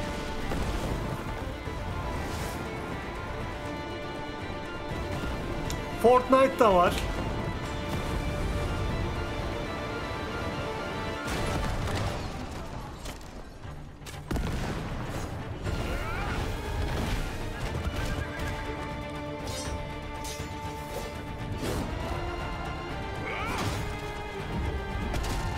Yok, Watch Dogs vibe alamadım.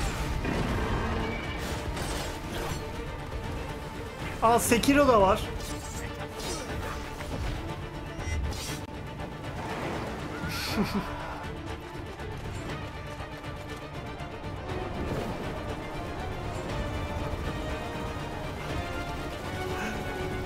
Yok, Cyberpunk şeyi hiç alamadım. Ah. Kingdom Come Deliverance.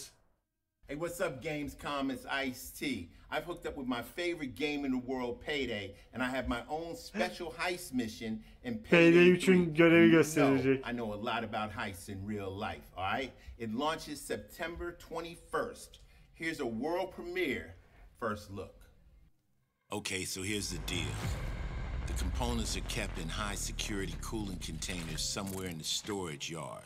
The clock starts ticking as soon as the components are out in the open. So you need to haul ass to get them to the Payday 3 oynayacak olan var mı? Take too long and they'll start to degrade and lose value. Now, do what you need to do to get ready. I'll see you on the other side.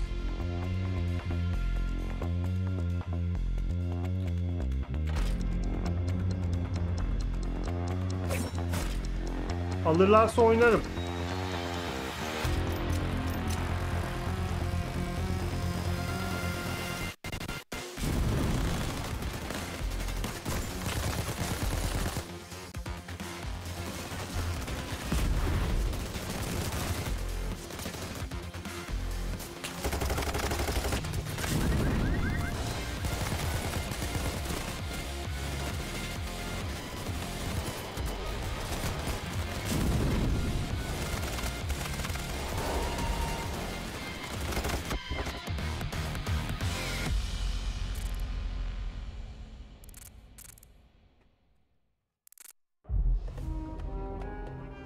Al sana Miraç.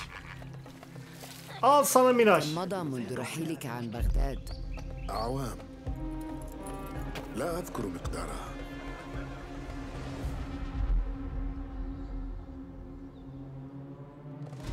كنت أعرف دائما أنني سأعود يوما ما. لقد عاد للتو من قبل. كنا في المتجر وليدا. قضيت الكثير من طفولتي في هذه الشوارع.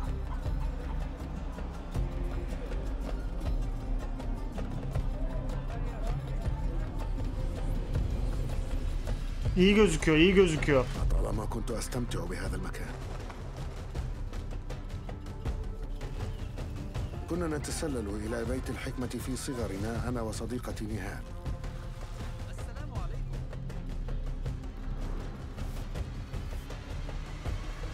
ذكريات جميلة صارت كريهة الآن. قلبي يتألم لما حدث لهم.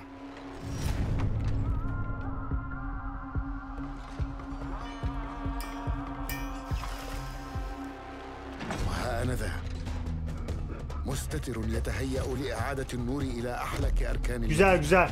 Beklediğimden iyi gözüküyor.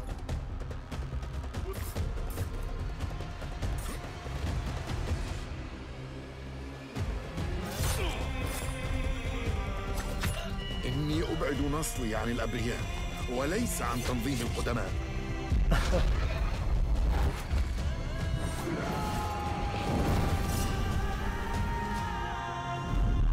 Kilo hiçbir oyunu almaz. Sadece bedavaysa oynar.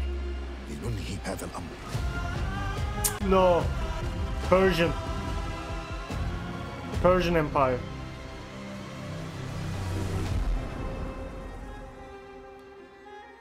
Güzel. Bu oyun biliyorsunuz bir hafta erken çekildi.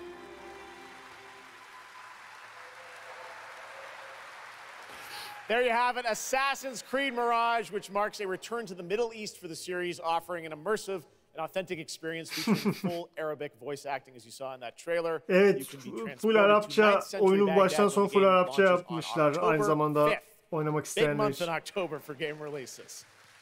Now I would like to introduce you to our co-host tonight for ONL. Please welcome Jasmine. Hello, Jasmine. Thank you, Jeff. Thanks for having me. And hello, everyone. I'm so excited to be with all the fans here at Gamescom this year. And I have the honor to be your guide for tonight for all those great things happening right here at Gamescom. And if you can't join us in Cologne this year, don't worry. You never have to miss any of the events this week. Just go to Gamescom now to discover what the world's gaming industry has in store. Reklamını yapıyor Gamescom'un. Ben de Ubisoft'tan geliyor zannettim bu abla. now.gamescom.global and cast your vote for this year's PC'ye hemen çıkmıyor mu Mirage ya? The awards will be celebrated this PC'ye de geliyor benim bildiğim. If you want to join the adventure and win pretty cool prizes in this year's Gamescom Epics, then go to the Epic section of Gamescom now to play the text adventure of the show. You can also enjoy all-day coverage and tune in to Gamescom Studios broadcasts by IGN on Twitch or YouTube. Just join the conversation by using the hashtag Gamescom 2023 online. PC'ye gelmiyor mu? There will be more announcements from the largest indie area in the world in the Gamescom Awesome Indie Studios show tomorrow at 8 p.m. And later this week, tune in to the Gamescom Studios broadcast and check out the Gamescom Cosplay Awards live from Cologne, Germany on Sunday at 3 p.m. I highly recommended this section. So check Çıkıyor out be Gamescom abicim ya. Allianz, PlayStation, Xbox, PC diyor işte. Back to you, Jeff. Evet, Epic Games'e bak. Well, now I'm joined by the one and only Harada-san, the creator of Tekken, and Michael, the producer of Tekken.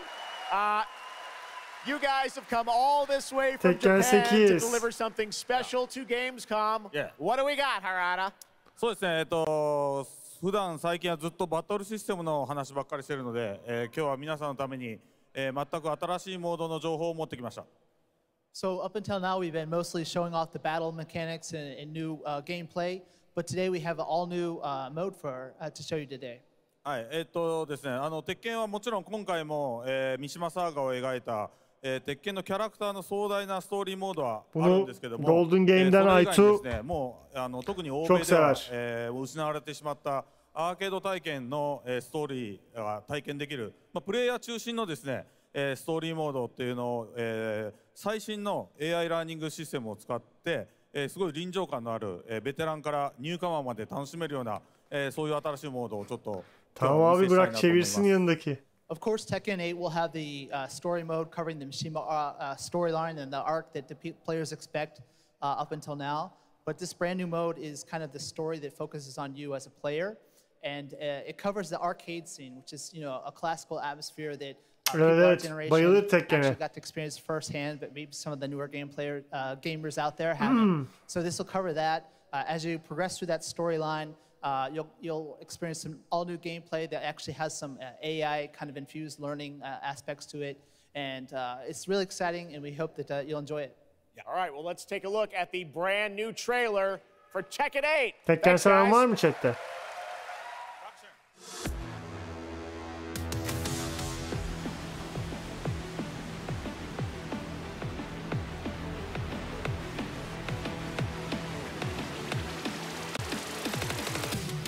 somewhere? Yes!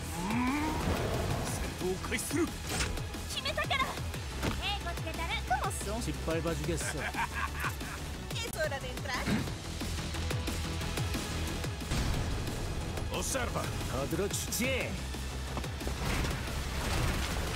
Heihachi Mishima is dead. أريد معرفة الحقيقة. Anladım.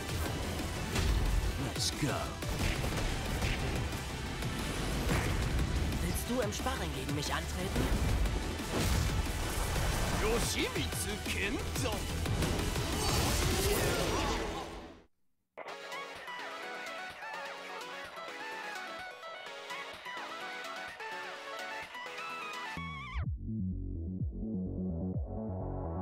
No kill you. Bu ne, Tekken? Online Tekken turnuvası mı?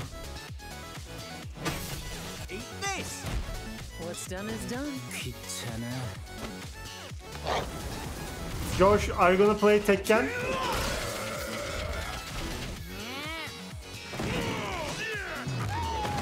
Forgive me. ¡Bajaste la guardia!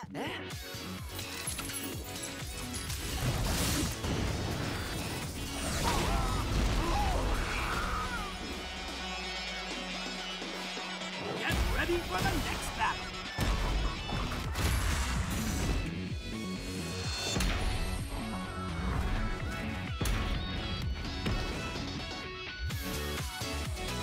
Seneler oldu, seneler.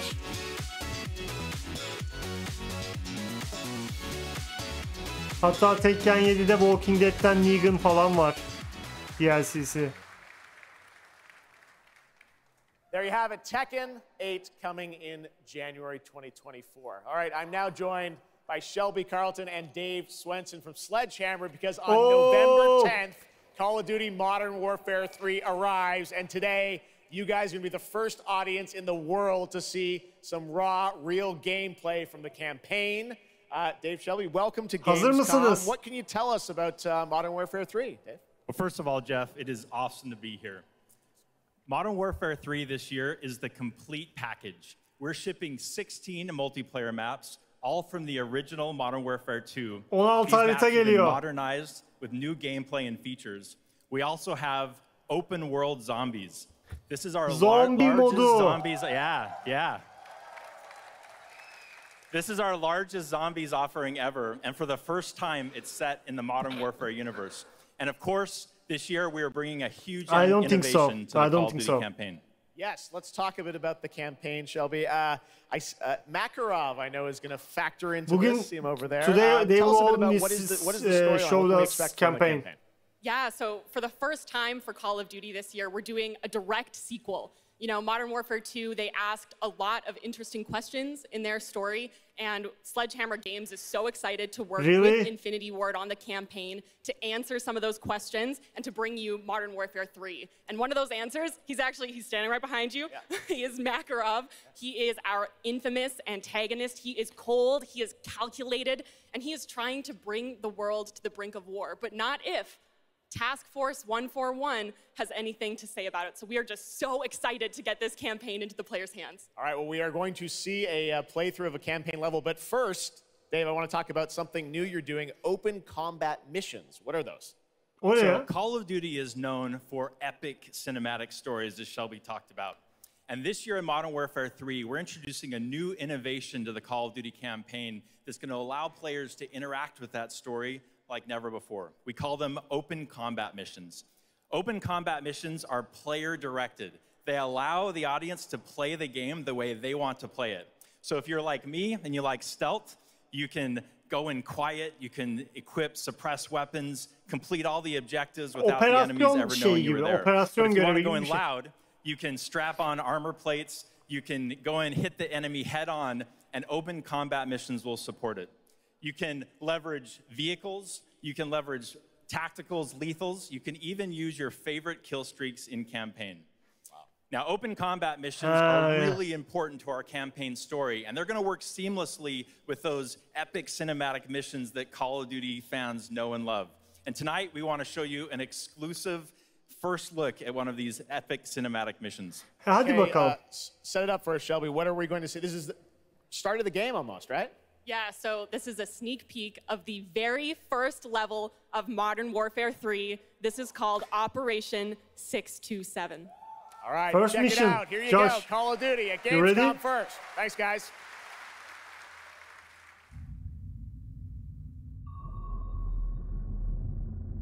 Güzel. Hadi bakalım.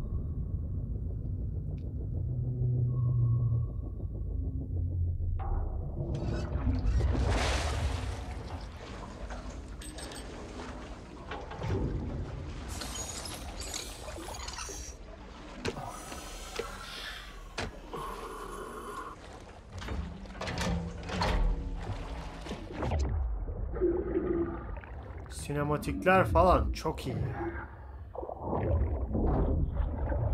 Ah, yeah. Yeah. I remember. Wasn't it 6-1 though?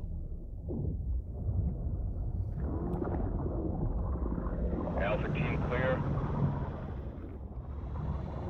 Heading to surface. İyi gözüküyor. Gulag bölümünden gösteriyor beyler.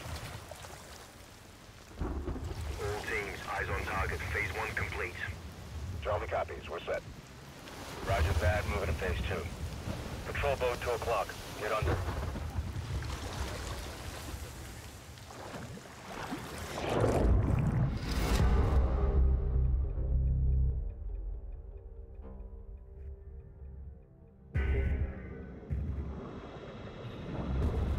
Stay tight. Roger. No movement.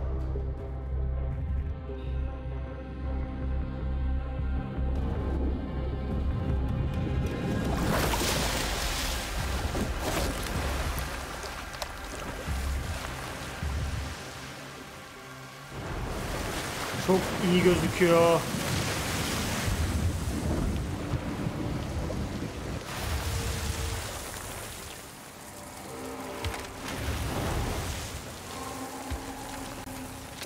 Hooks up.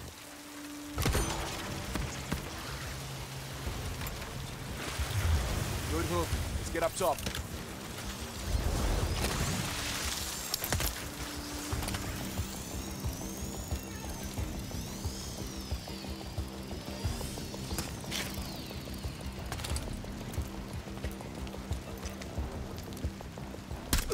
Chat pre-order'lar yapıldı mı?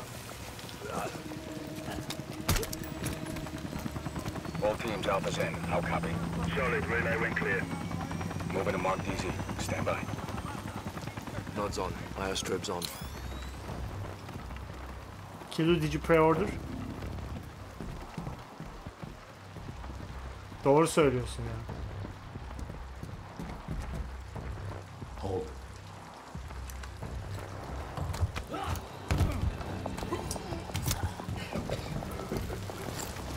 Dropping. DZ clear. 3-1. Kilo lead. Müthiş dinamit. Alpha to Bravo 1. Marking with IR. Confirm visual. Alliant bir pre-order yap da şu oyunu oynayalım ya. All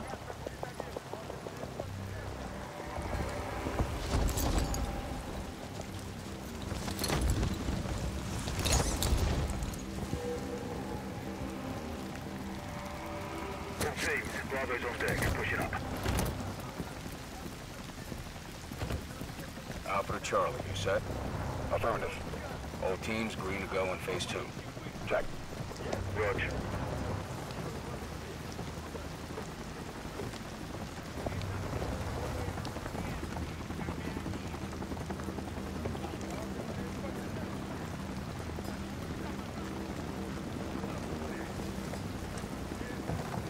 Güzel.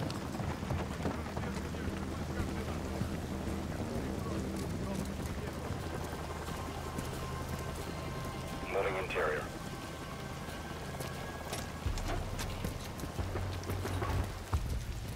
All clear. Descending stairwell, south side.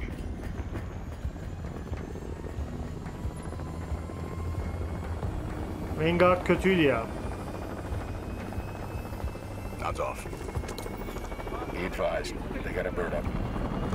Movement in the courtyard. Looks like a prisoner transfer. Not okay. Kaan, Modern Warfare 3. Hold up here.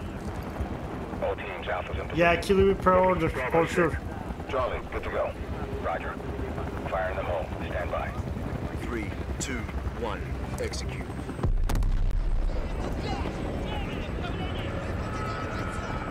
They're taking the bait. Light them up.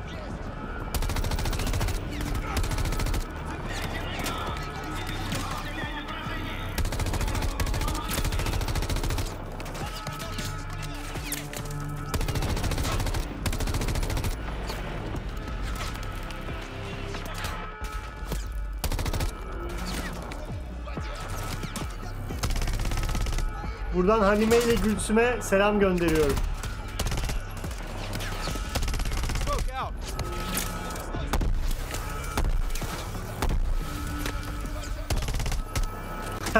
Hatchway. Yeah. Move. Pop the hatch.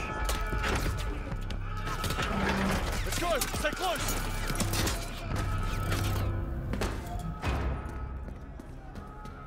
Bravo.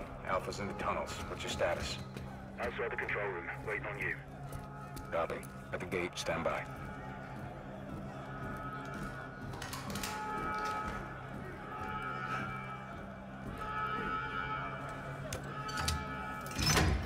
Ben de sizleri öpüyorum. Sağ olun yayına geldiniz. Oo beyler, Gulağı görüyor musunuz?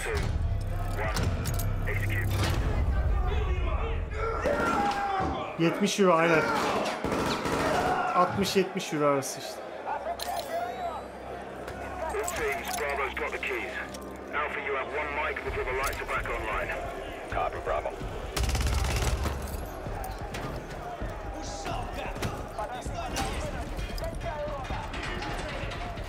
Kilo, are we pre-ordering right now? Josh, I think Kilo is pre-ordering right now. Kick off the riot. Roger. Opening blocks 1 through 4.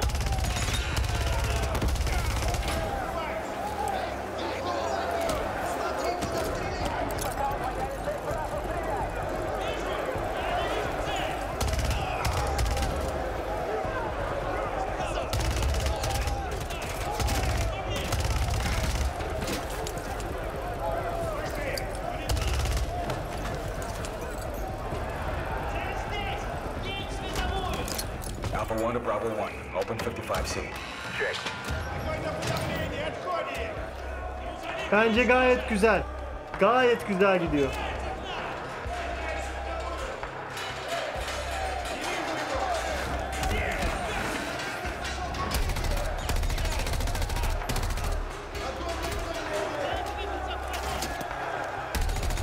Öyle Alyan.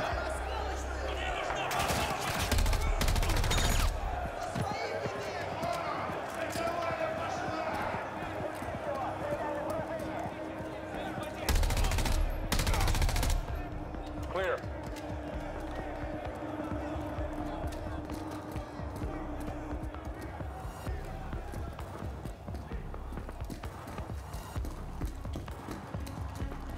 Alpha moving on sub-level. Battlefield evet bu kadar sinematik şeyleri beceremiyor. Ready, breach? Breacher up.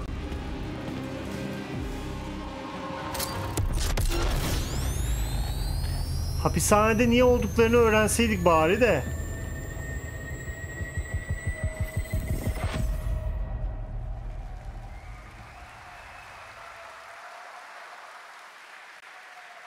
You can stay tuned for more Modern Warfare 3 details and gameplay when Call of Duty Next, the premier showcase event for Modern Warfare 3 multiplayer, Call of Duty Mobile, and Warzone takes place. We're announcing it tonight on October 5th, and jump in for yourself when the multiplayer beta kicks off on October 6th.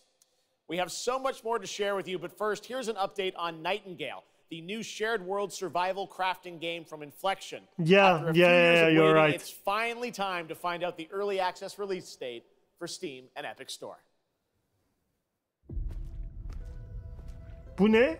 The Feywilds await. and so too Nightingale. Awaken your first portal and tread on towards that which is boundless, beyond the measurable.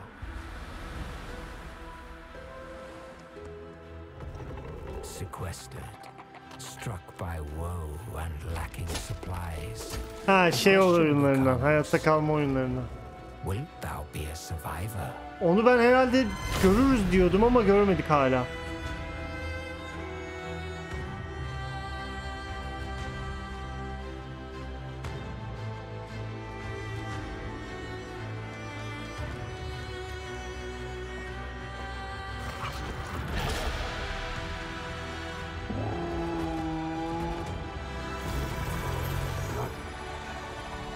Regardless of which portal variety you favor,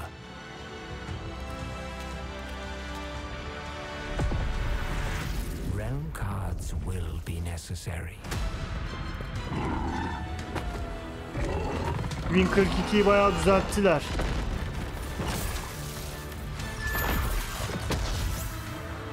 No Josh, I'm still hyped.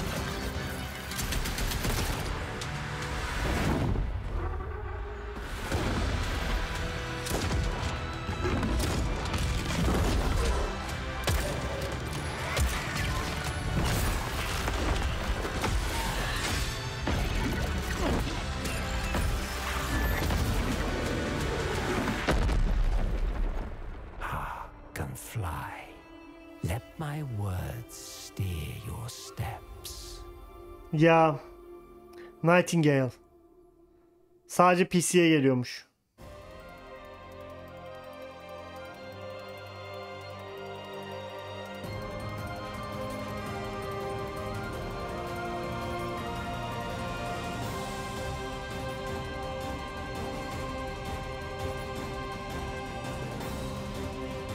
Bu ne?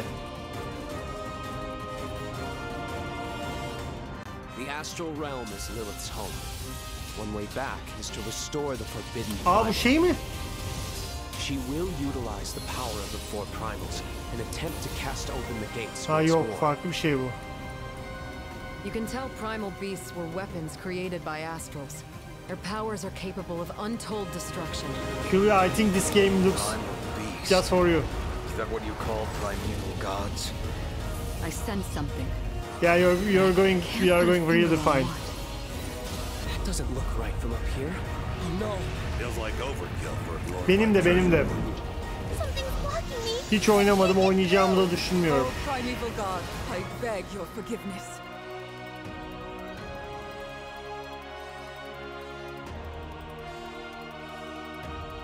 But fate set in motion can't be stopped. Deliver us from grief and sacrifice. Fulfill my salvation. The moment! We've been through a lot together. Visited new islands, met new people. But you've always been there to protect me. I just wanted to say thank you. I think this game is just for kill you.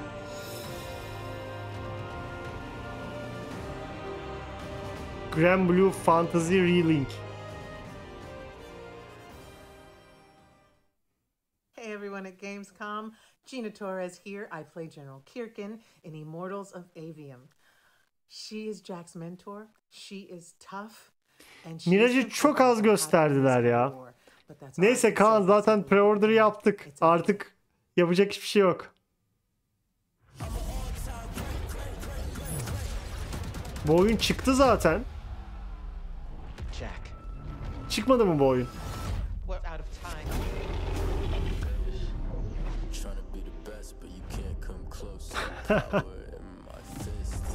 Everyone that can fight already is.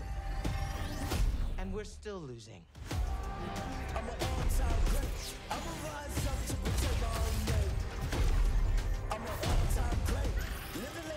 Aynen.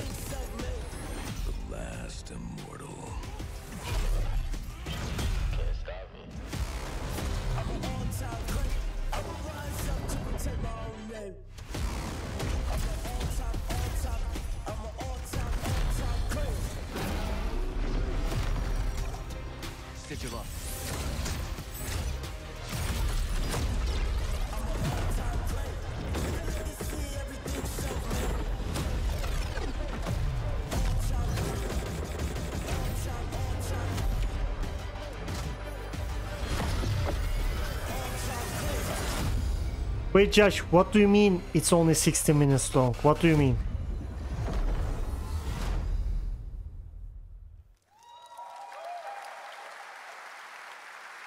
That was Immortals of Avium, which is out today. And next up, we're going to step into the world of the Hoyoverse. And I am here with Jenyu Lee, the producer of Zenless Zone Zero. Jenyu, welcome to Gamescom. It's great to have you here. Thank you. Yes, fantastic. It's a great honor to have you here. We've been very excited to hear more about ZZZ, the next game from the Hoyoverse, in the Hoyoverse. Can you tell us a little about what you brought to Gamescom for this ARPG? You are kidding. You are kidding. Evet ya, tam bence eksik olan ne biliyor musun? Şöyle güzel yeni duyurular yok. Güzel duyurular yok. To be here tonight, and I've brought one of our newest products with me today, which is Zenless Zone Zero, an urban fantasy APRG. 距离上次我们给大家分享动态已经有1年的时间了。 我也知道大家非常着急，想知道我们新的一些研发进展如何，所以这次我们想借助这个舞台，给大家分享一下我们新的研发中的内容。So I know it's been a while since we've given you an update on what we've been working on, and that's why I'm particularly happy to be here today to give you an update on the progress that we've made with this game. 接下来的 PV 会有我们新制作的战斗机制和我们新的都市交互系统，希望大家喜欢。 So we've brought a trailer with us, and it shows you some of the urban environment that we've been working on, and also some of the dynamics of the game. I hope you like it. Excellent. Thank you very much. Here you go. Brand new trailer for Zenless Zone Zero at Gamescom.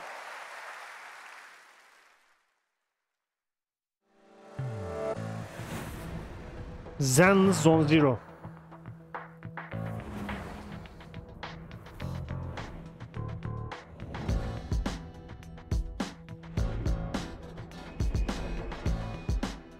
Gelecek.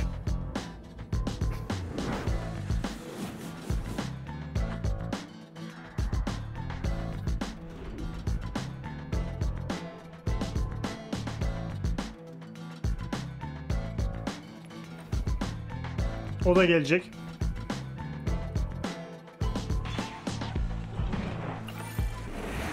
Make geliyor. Şimdi koyarlar. En son koyacak bence onu.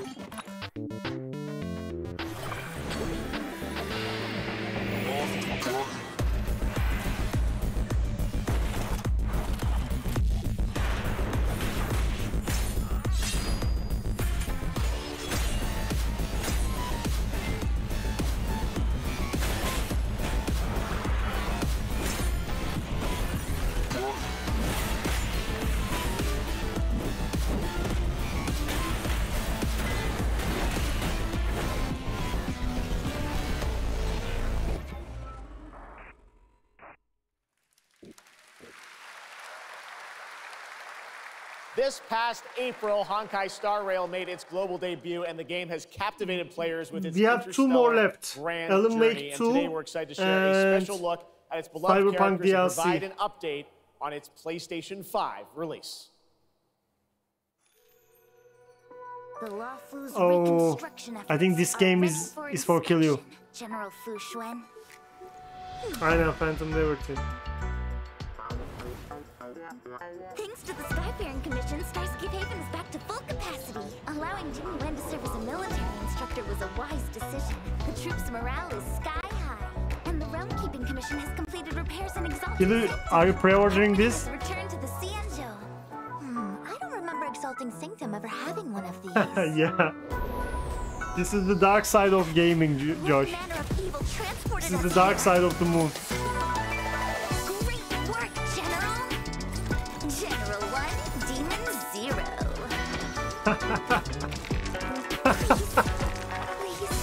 Kili çok seviyor öyle animeleri falan, o yüzden.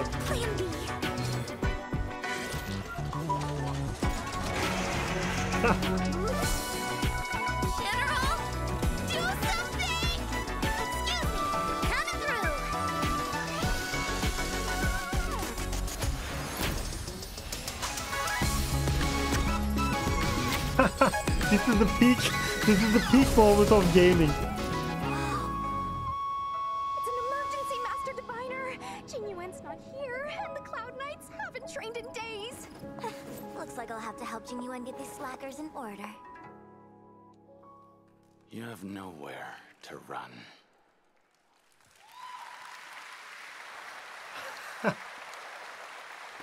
We got still more Hoyoverse for you. Genshin Impact is nearing its 3-year anniversary, and the game just released its 5th nation, Fontaine. Here's a look at the nation surrounded by water, plus the announcement of a brand new concert series coming, hopefully, to a city near you.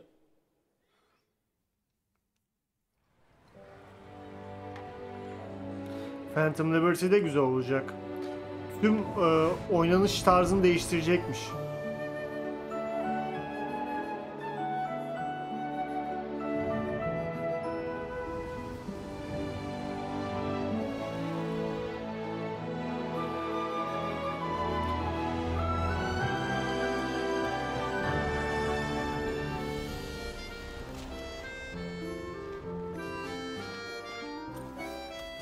Chat, bu tarz oyunları seven var mı? This is no time for distractions. Seriously, you have a great magician standing right here.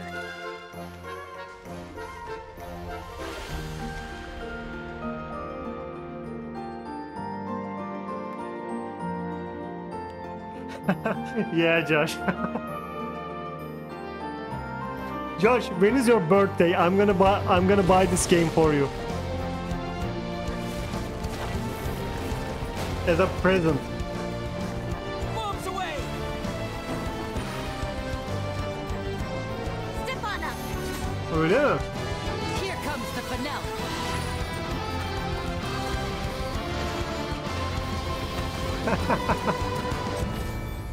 Genshin Impact.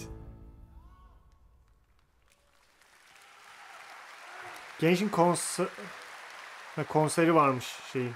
This October, Lords of the Fallen releases an RPG adventure where he plays a Dark Crusader who can access a parallel dimension, the Umbral. Here is a first look at the brand new story trailer for Lords of the Fallen. Kilu, check this out. This is like new Bloodborne.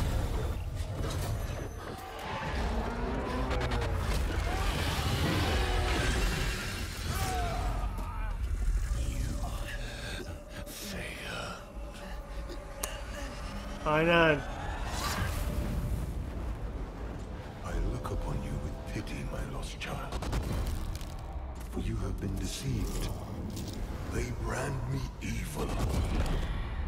Bir Bloodborne 2 gelse de oynasak. I offer you something they will not. A choice. After all the time mankind have had to shape their own destiny. See what they have made of it. War, greed, hatred, suffering. Güzel güzel, bu iyi olacak. Bunu alacağım.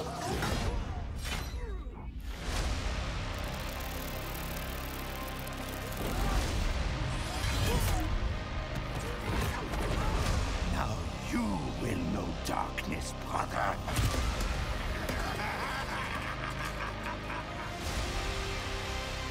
I don't know, Josh. Maybe they are smoking a lot. Abi çok güzel gözüküyor. Yapmayın şimdi bu.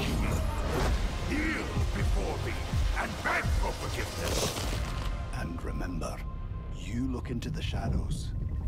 Preorder'lar açılmış. 13 Oktober'da geliyor. Sonic.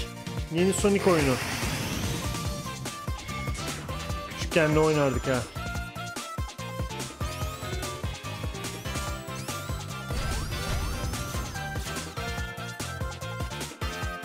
Ubisoft yapmaz ama Bloodborne'u. O Sony'nin abi. From Software bırakmaz ki Bloodborne'u.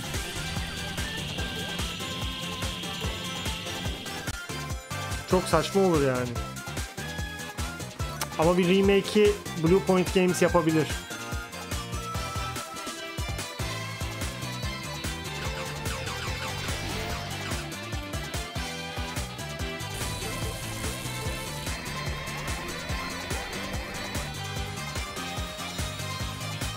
Bu benim Game Boy'umda vardı. Oynardım ben bunu hep. Sonic oyunu vardı.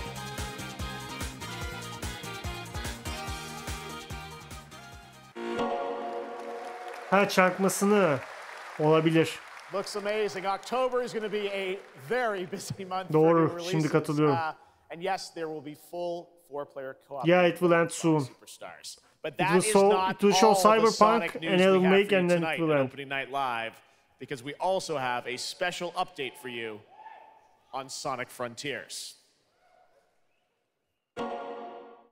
Evet, tam çakma oyun o ya. Tam bir çakma oyun.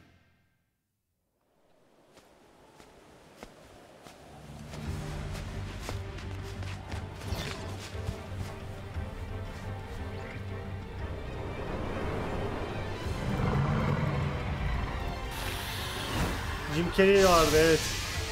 2 filminde de. Üçüncüsü de geliyormuş.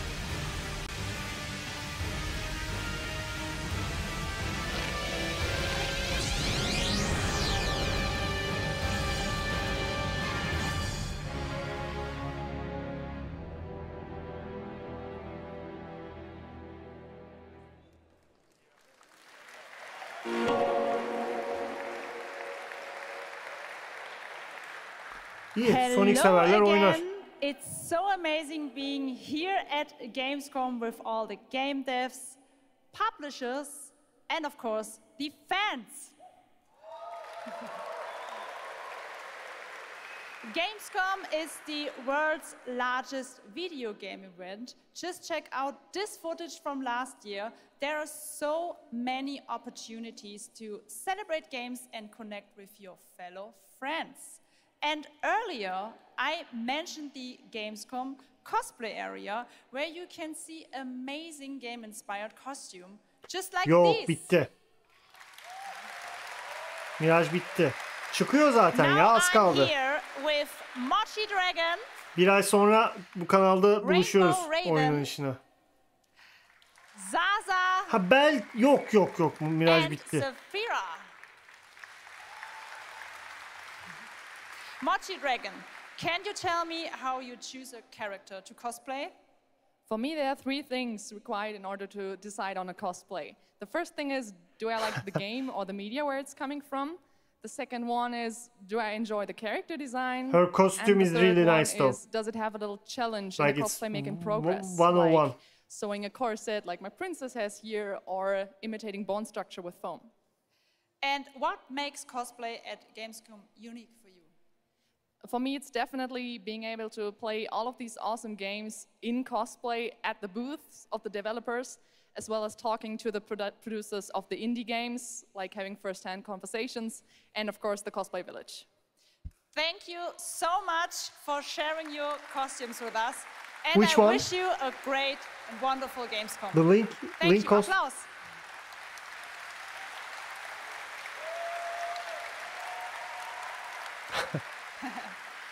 Before I go, I would like to tell you about the Gamescom event arena. Friday through Sunday, there will be live George, shows would you want to cosplay of right Polina from Vanguard? Check out creators, gaming events, and esports competitions live from Cologne, or tune in online. Join and follow us on Facebook, Instagram, TikTok, Twitter, Twitch, and be sure to use the Gamescom hashtag 2023. Thank you so much, and back to you, Jeff. Awesome. Thank you, Jasmine. It's great to have you here. All right, right now we've got a first look at the first Descendant, a next-generation action looter shooter from Nexon. The cross-play open beta is going to be held September 19th to 25th.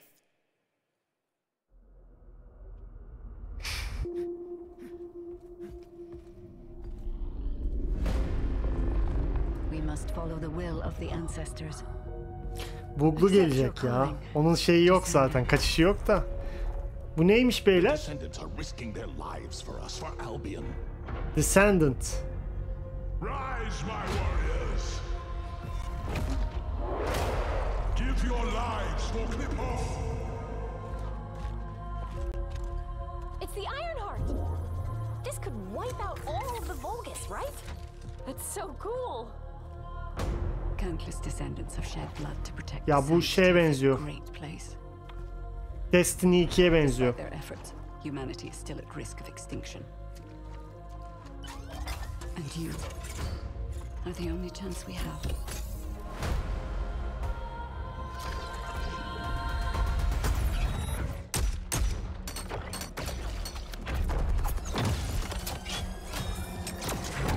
Güzel ama grafikler ha.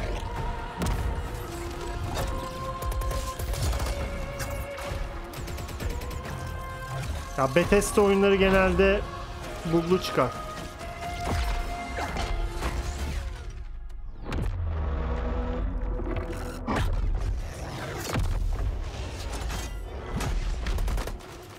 There's a grave walker.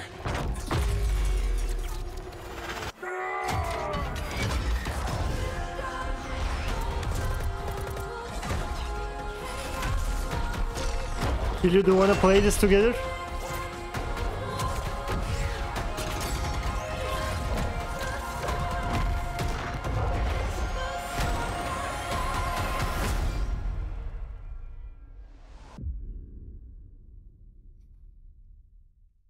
Ya Ubisoft'un öyle 2-3 tane bug'ı olursa sorun değil ama oyunu kıran bug'lar olursa sıkıntı. Everything's fine. Great. How are you? Tired, but in a good way. Bu ne? Busy. Unitrench is still Unitrench. PS5'te 60 FPS ya. Yok yok, Mirage'da bir sıkıntı çıkmayacak. Güzel bir yayın yapacağız Mirage'da. I still need time. Time to what, Stan? Because as far as I can see, you're just treading water. We're upping the extraction rate. Maximum output. I don't expect you to understand. You're not the only one who's suffering. I need you with me here, now. Performans. Her zaman performans abi. Ben performanstan şaşmam. 60 FPS'ten şaşmam. You're right there. On the verge of something special. Of being first. Game Pass'in reklamını yapıyorlar.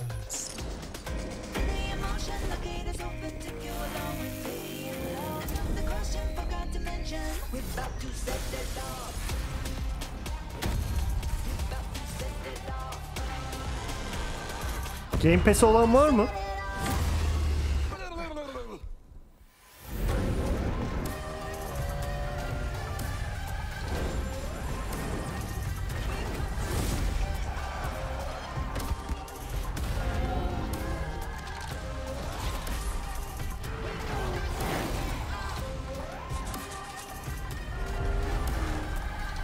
Starfield.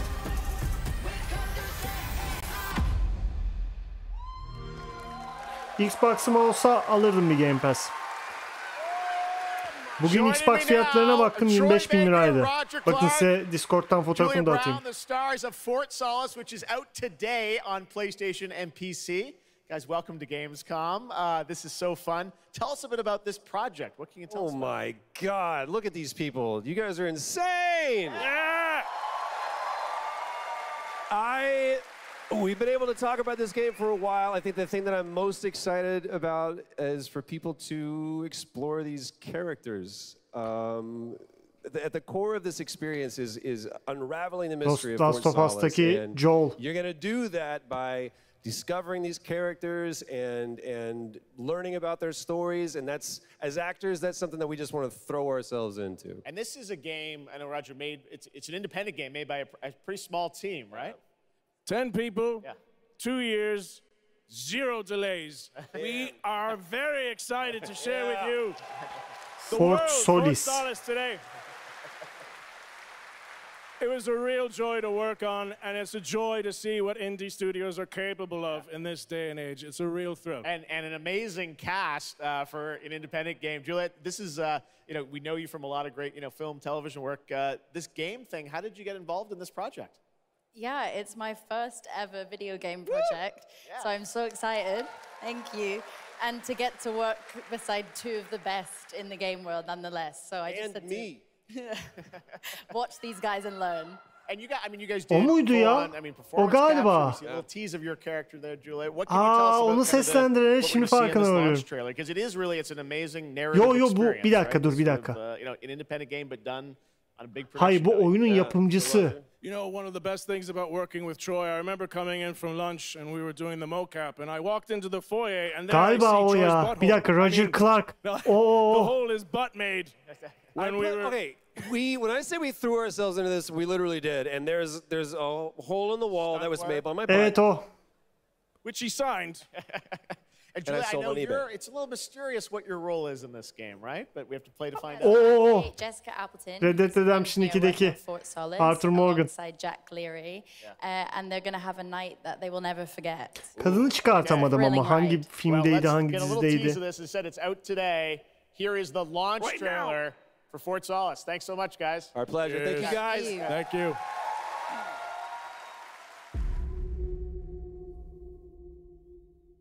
Jack Leary, senior engineer en route to Fort Solis in the Planum Quadrant, responding to an alarm. Bu oyun bayağı iyi çıkabilir. Yani Red Dead Redemption 2'den Arthur Morgan'ı, Last of Us'tan Joel'u alıyorsa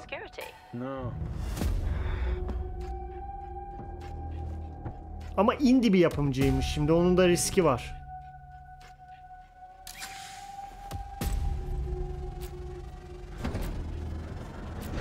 I think there may have been an incident here. What the hell is going on, Jackie? You need to leave and let Central handle it.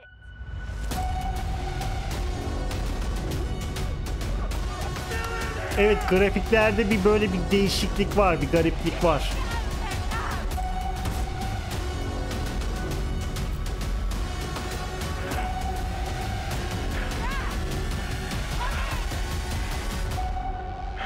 Yani ne olduğunu anlayamadım ki yani. Oyunun ne olduğunu anlayamadım. Kime karşı savaşıyoruz? Korku mu bu? Aksiyon, macera mı? All right, next it's time for the announcement about a new game from Focus Entertainment and Saber, the continuation of the ultimate off-road experience.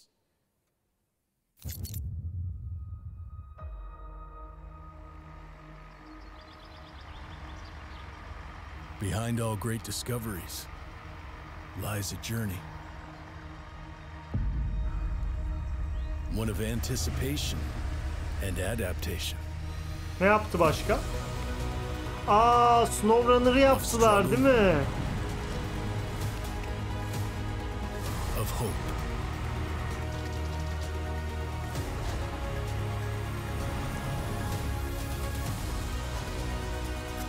Each step matters.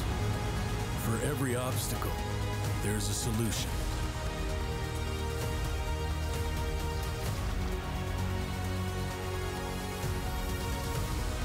For every task, a tool.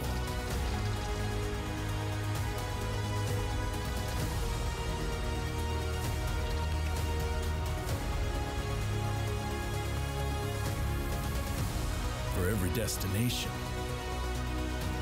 an expedition.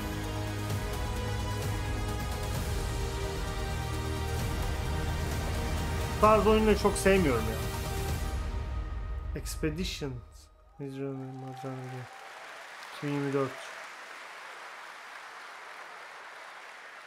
All right, our next stop, the Crew Motorfest, a vibrant open world, welcomes you to the ultimate festival for car lovers, Motorfest. Here is the brand new trailer.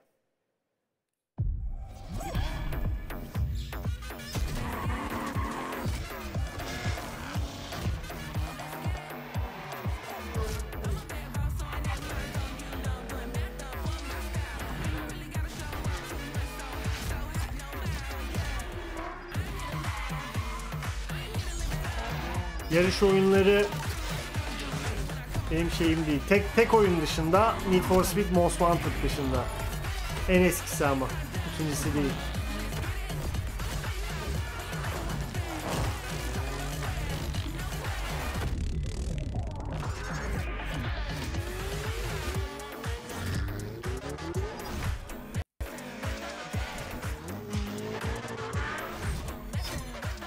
Evet, GTA'daki bize yeter.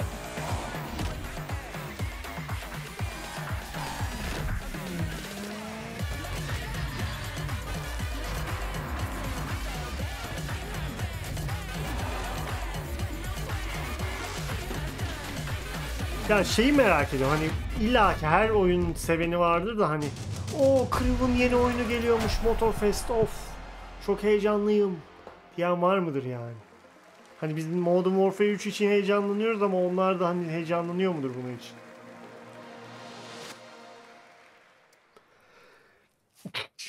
The Crew Motorfest comes out September 14th, and the brand new Lamborghini Revelto is on the cover and playable. And we have a special O&L announcement for everyone watching. Between September 14th and 17th, a free trial will be available of the game, offering 5 hours of gameplay on all platforms for the Crew Motorfest. All right, moving on with CD Projekt Red gearing up for the release of the spy thriller expansion to Cyberpunk 2077 Phantom Liberty on September 26th. Hadi bakalım, geldi. The studio is ready to share a new look at the wide range of overhauled mechanics coming to the game, and as you're about to see, a lot has changed. Let's check this out.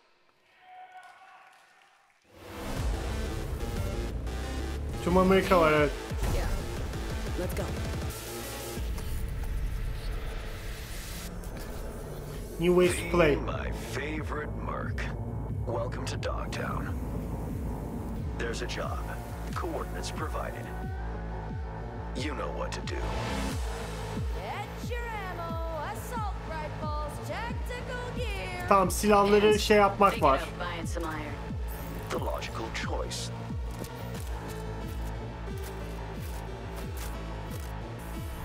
Modifiye edebiliyor musun acaba? Home stretch. Getting a ripper to overclock your chrome before the fight. Not a bad idea.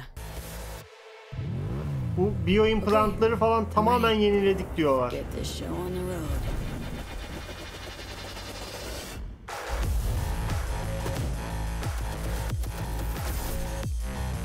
Perkler yeni.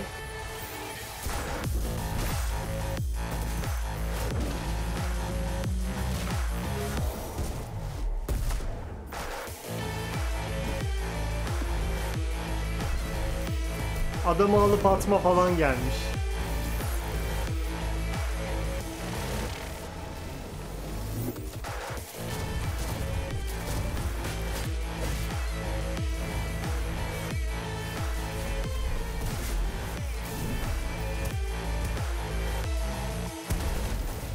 Aynen, orada bir Ghost Runner şeyi gördüm.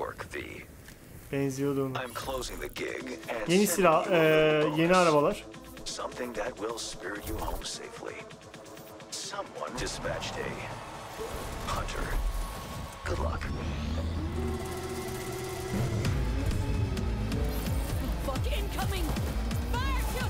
Aa, Mad Max'te gibi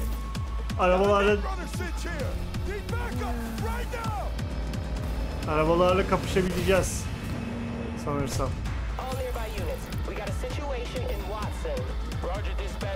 Polislerin gelip gitmesi daha iyi olmuş. Evet, polis sistemi biraz kötüydü.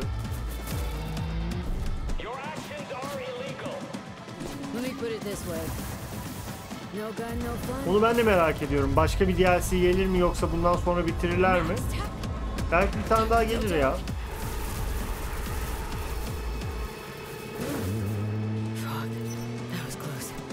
Bravo, V. I only hope this won't mark the end of our collaboration. You will hear from me soon. This I guarantee you. Bak, pre-order'ı şimdiden açmış. 26'sında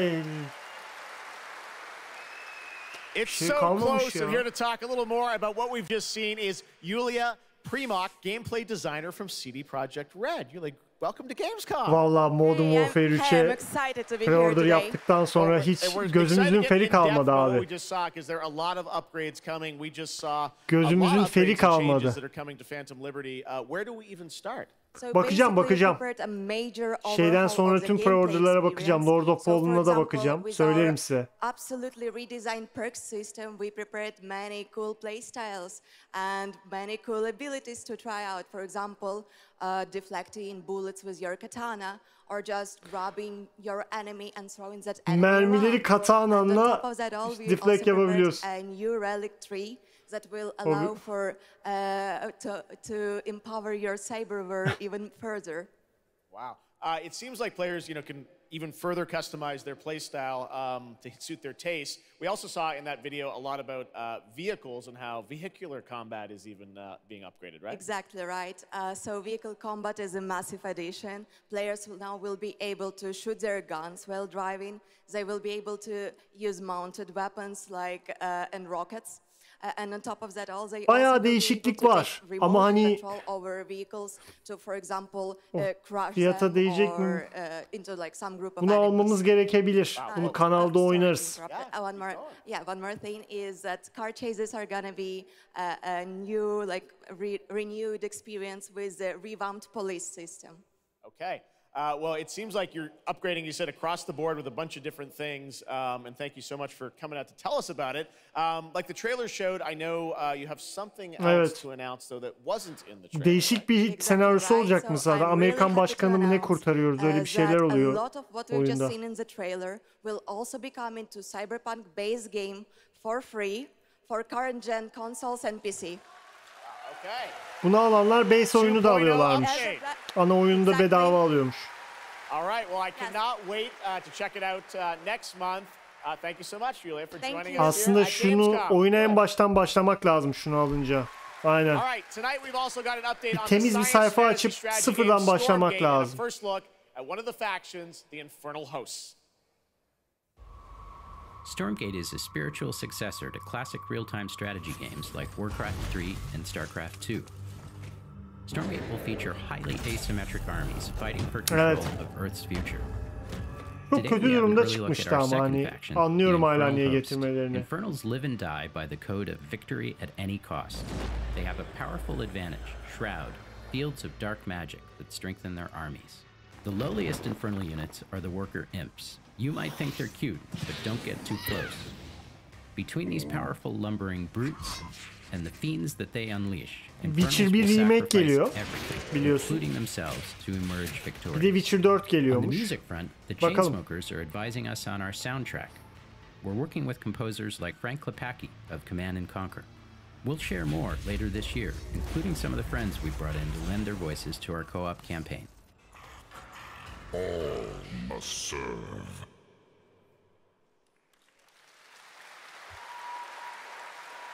Gamescom always strives to help our environment, and all of you can help make a change with a donation to the Gamescom Forest. Now to present Gamescom Green Studio of the Year, please Merak join me in ediyorum. welcoming Çünkü hiç Lisa 1'i ve Pack 2'yi oynamadım. for the planet. Lisa? Bakalım nasıl bir şey olacak. Every time I come to Gamescom, I am amazed by the scale of this event and impressed with how each year the team continues to make steps to make it more sustainable. This is being done through the Gamescom Goes Green initiative, as well as by partnering with us at Playing for the Planet. Through Playing for the Planet, the United Nations has been working with the games industry to inspire millions of players around the world to learn more about the environment and to take actions Zaten konuşmuştuk that geçen benefit the yayınlarda. planet. Whether you are a gamer, a head of a AAA studio, or an indie developer, all of us can and should play a part. What matters most is that you start somewhere and collaborate, because time is of the essence. And if we don't start now, then when? For those of you who play games, many of you are already raising the bar by asking game makers to step up and act on values that are important to you. Keep on asking, whether it's for more green content or greater energy efficiency, because your voice counts. For this year's Green Studio of the Year award, we have been looking for bold, system-changing, innovative, and creative ways to tackle the climate crisis. Don't be. And all nominees this year have I done think an it's about to amazing job. finish. The way we win on climate change is to stop emissions from happening in the first place, and that is exactly what this year's award winner is actively trying to do. The nominees for the Green Studio of the Year, based on companies that have submitted applications, are Frontier, Ubisoft, and Xbox. Evet, And this year's Cyberpunk winner bayağı is uzun gösterdiler. Xbox. And here to accept the award is Phil Spencer, the head of Xbox. Phil Spencer ödül verdiler.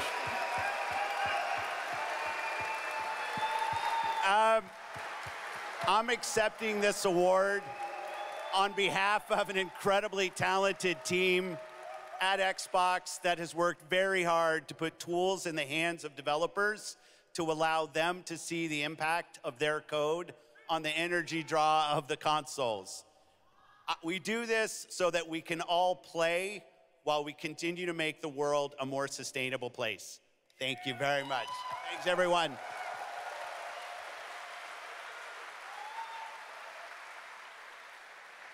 Congratulations to Phil and Last of Us Xbox. 3'ü yapıyorlar. Great to have that award in the show. Ama daha var ona. I'm now here with Judd Cobbler, the founder and CEO of 11th Ona daha Hour var. Games. Ghost of Tsushima 2'yi yapıyorlar. Ghost of Tsushima 2. Belki de gelecek yazda yeni bir iki tane projeyi görürüz. Wolverine geliyor. Insomniac'tan. Wolverine geliyor, şey geliyor, Black Panther'ın oyunu geliyor. Öyle bir şey ben de duydum, aynen. Yeni God of War. What does it mean?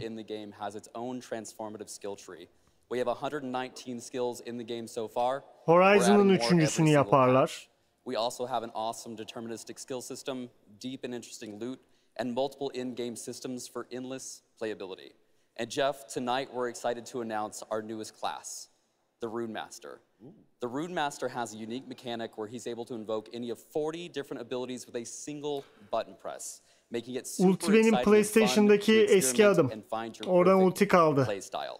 And the Rune Master is going to be joining us September 7th, and will be available to play here all week at Gamescom. Amazing. Well, this is such a great story of this game. I encourage you to check it out. Keşke Killzone'a dönseler. Ben seviyordum o seviyeyi. Çok ilginç bir hikayesi vardı. 5 years ago, Last Epoch was a community dream. What if we, the players, could band together to make the next great ARPG? What would that game look like? Lots of character classes to choose from. Every single skill would have its own build-defining skill tree. Reaching in-game would be just the beginning, and it would be updated for years so we could play forever.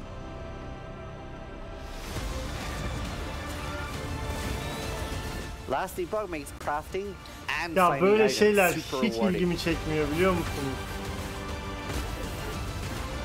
Again, it's genius. I think this is the most innovation we've seen in a trade system in an ARPG in at least a decade.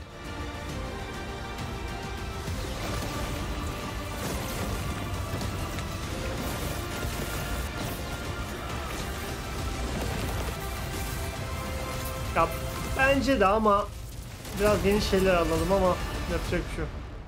O bir Infamous iyi gider. Bir Infamous iyi gider. Cool game. Speaking of cool games, please welcome the winner of Best Mobile Game last year at the Game Awards, Ben Brode from Marvel Snap. Mobil Hello, oyun. Ben. Oh, it's you. Whoa. I know we won Mobile Game of the Year. You did, yeah. But we Kesin just ya. finished rebuilding the entire game to run natively on PC. It looks insane. And I'm here to tell you that, like, literally just like 5 minutes ago, we launched the game on Steam. Aynen. Okay, Microsoft it's on satın Steam, aldı. rebuilt. Call of Duty That's şeyini. fantastic. Now, I know anyone actually watching the show on Twitch, if you watch more than 30 minutes of ONL tonight, there's a special Twitch drop, a Spider-Man variant for Marvel Snap. And right now, we've got an exclusive cinematic to show you from Snap. Check it out. Mobilmiş bu. Thanks, Ben. Aynen, ben de sana seslenecektim şimdi. Ghost Rider mı o? Oo.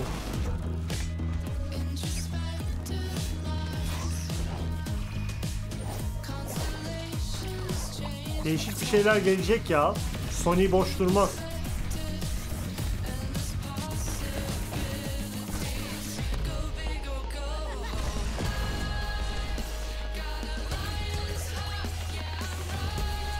Değişik bir dövüş oyununa benziyor mobil.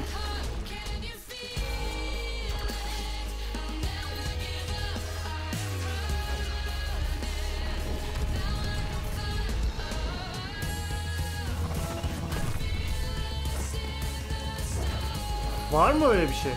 İlk defa görüyorum.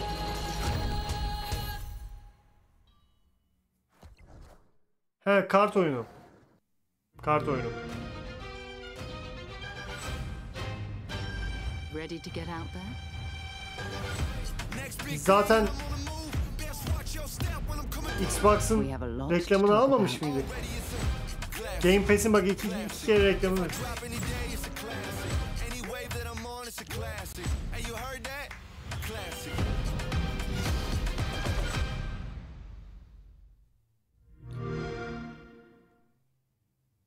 Bize Game Pass satmak için ellerinden geleni yapıyorlar.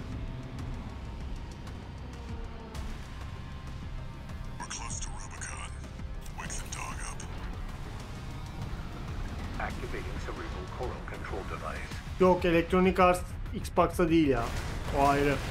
Ama iç içeler. Ah! Armored Core. Evet. Hadi bakalım. 25'inde başlıyoruz. Yarın bu gece açılıyor galiba ön yükleme. İndirmeye başlayacağım. Call sign Raven. Priority subject for termination. High on the list. Yayına bekliyorum sizler ha.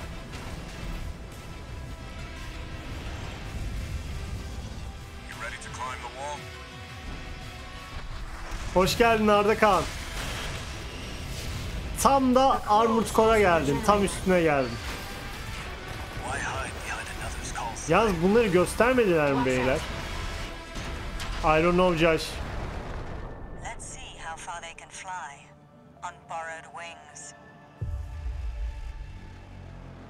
25 Ağustos. Bu gece açılıyor şeyi galiba. Ben Deluxe mu almıştım? Yok, standart aldım ben. Ben standart aldım. Memories form like scars. 25'inde yayınımızı yapacağız. Cut deep enough. And they'll never fade. Bu ne beyler? Be forgiven. I ran. I begged. Bunu ben de bilmiyorum. Bu yeni bir duyuru olabilir. But I survived. Yok, Deluxe'da zaten sadece şey var. Artbook, dijital artbook'u vardı, o kadar. Bu fena bir oyun gibi gözükmüyor ha.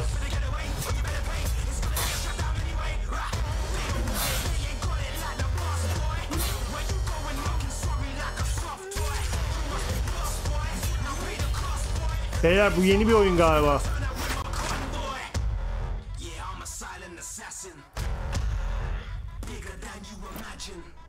No Josh, no. Ben şeyi Deluxe aldım. Mirage'ı Deluxe aldım.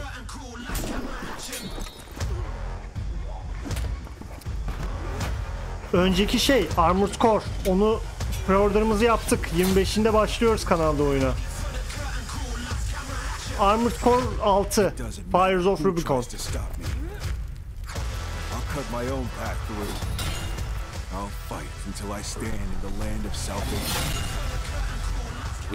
Şeyi verdi. Warhaven. Mirage'ı alınca içinde Prince of Persia kıyafeti geldi işte. Yok Armored Core'da gerek yok. Dijital artbook veriyor sadece. Hiçbir şey yok. Hiçbir gereği yok. The creator of Mortal Kombat. Oh, who's come all the way to Gamescom to unleash even more news on MK1, which ships in just a month. Please join me in welcoming to ONL, Ed Boon. Sağ olsun Arda. 25'inde Armored Core yayını yapacağım. Başlıyoruz. Bu gece indirmesi başlıyor. Yalnız bu Mortal Kombat'ı oynayamayacağız beyler. Çünkü o kadar çok pre-order yaptık ki artık yeter. Daha fazla şey yapmayalım yani. Trailer you drop just gets crazier and crazier. So what did you bring to Gamescom? We brought another, probably our craziest trailer of all. You know, since we introduced the hiç oynamadım. İlk defa olacak. Summer Game Fest, we couldn't believe İlk Armored Core oyunum olacak.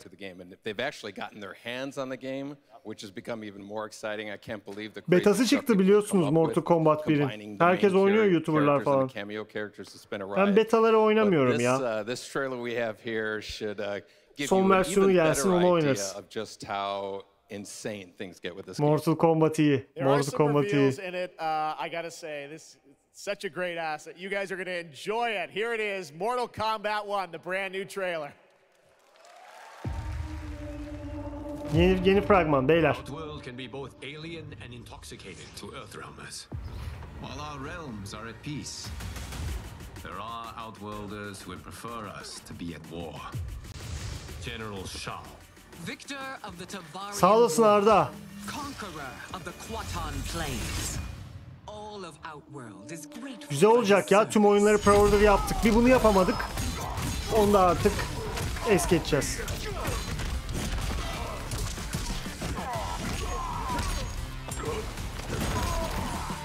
You would consign us to endless war. Better that than be Liu Kang's lapdog.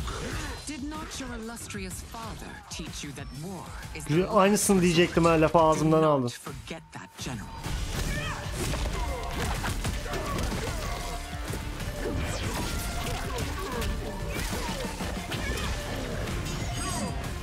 Bunda turnuvalar falan iyi oluyor. Dünya şampiyonası falan.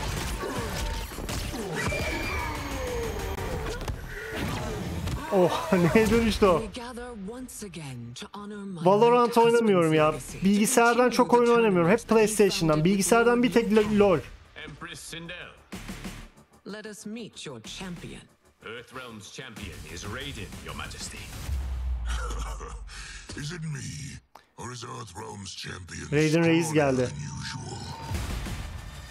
He has earned his place by embodying the very best qualities of Earthrealm's people. I am ready, Your Majesty. Whom shall I face?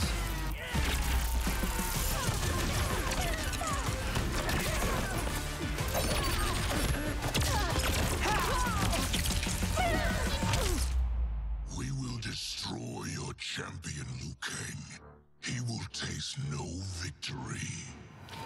Yüz animasyonları falan çok iyi, fark ettiniz mi? PS5. PS5'ten yapıyorum yayınları. 60 FPS çok güzel yayınlarımız var. Şeyden bak, kanalda canlı yayınlara gir. Geçtiğimiz yaptıklarımızda. Çok güzel yayınlar var. Sohbet muhabbet iyi gidiyor.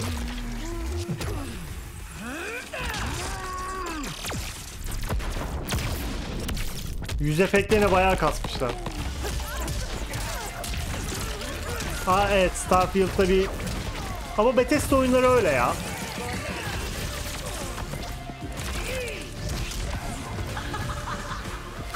Ya bu oyun güzel. Keşke bunu alabilseydim ya. Ha, Fatality'yi...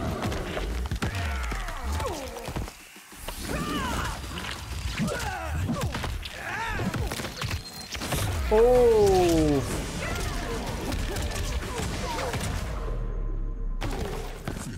Hangisini Arda?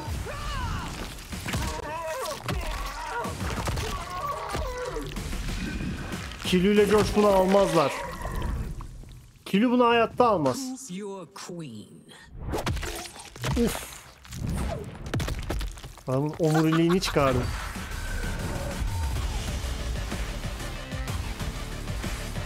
Güzel abi, güzel. Eylül 19. İşte bunu alamadık işte.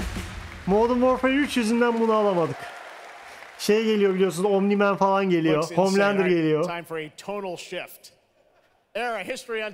Ben de seviyorum Arda, Mortal Kombat'ı seviyorum ya. This turn-based grand strategy game is about building and leading a nation throughout alternative history. Here is a first look at the gameplay. Aa evet, Kill'ü Mortal Kombat onu oynadı. Platladı hatta. Did you plat it?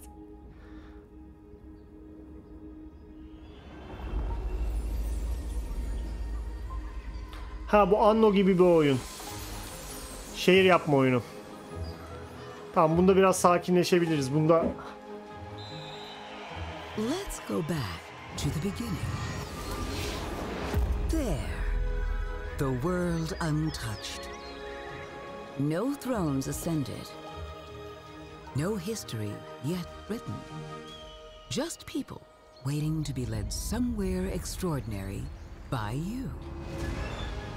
Ya bende bir 70 tane mi ne plat var ya. PlayStation'da.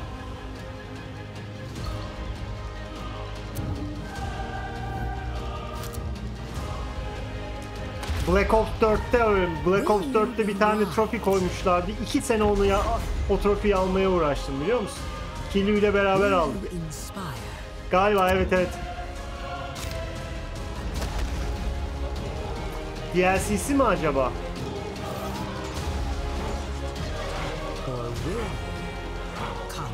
Civilization'ın.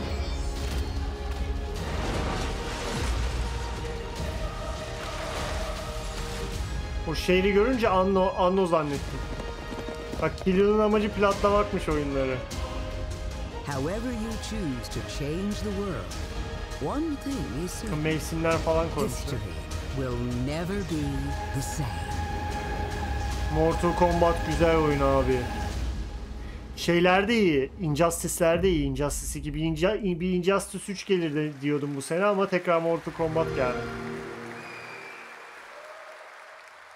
124 olduk beyler. Blizzard has had a long history here at Gamescom, and in its latest game, Diablo 4, it arrived in June and will be supported for years to come with seasonal content. Their first season of The Malignant is now underway, but in a bit of a surprise, we're now about to share with you the first news on the next season coming this fall. Ne geliyor? It started small. Nameless people. Ne bu? That no one would miss. Dead. Discarded.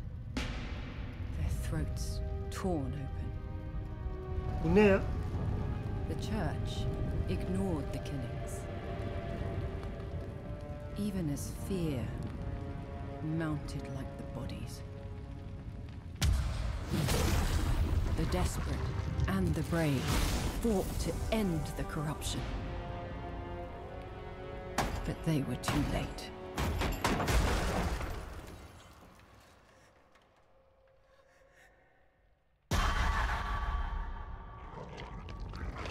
It changed them. Killed them. Vampirli bir oyun. Brought them back. Hungry. I have fought this plague a long time. We need something different. A survivor with all of their strengths and none of our weaknesses. Someone unexpected. İstiyorsanız gelir.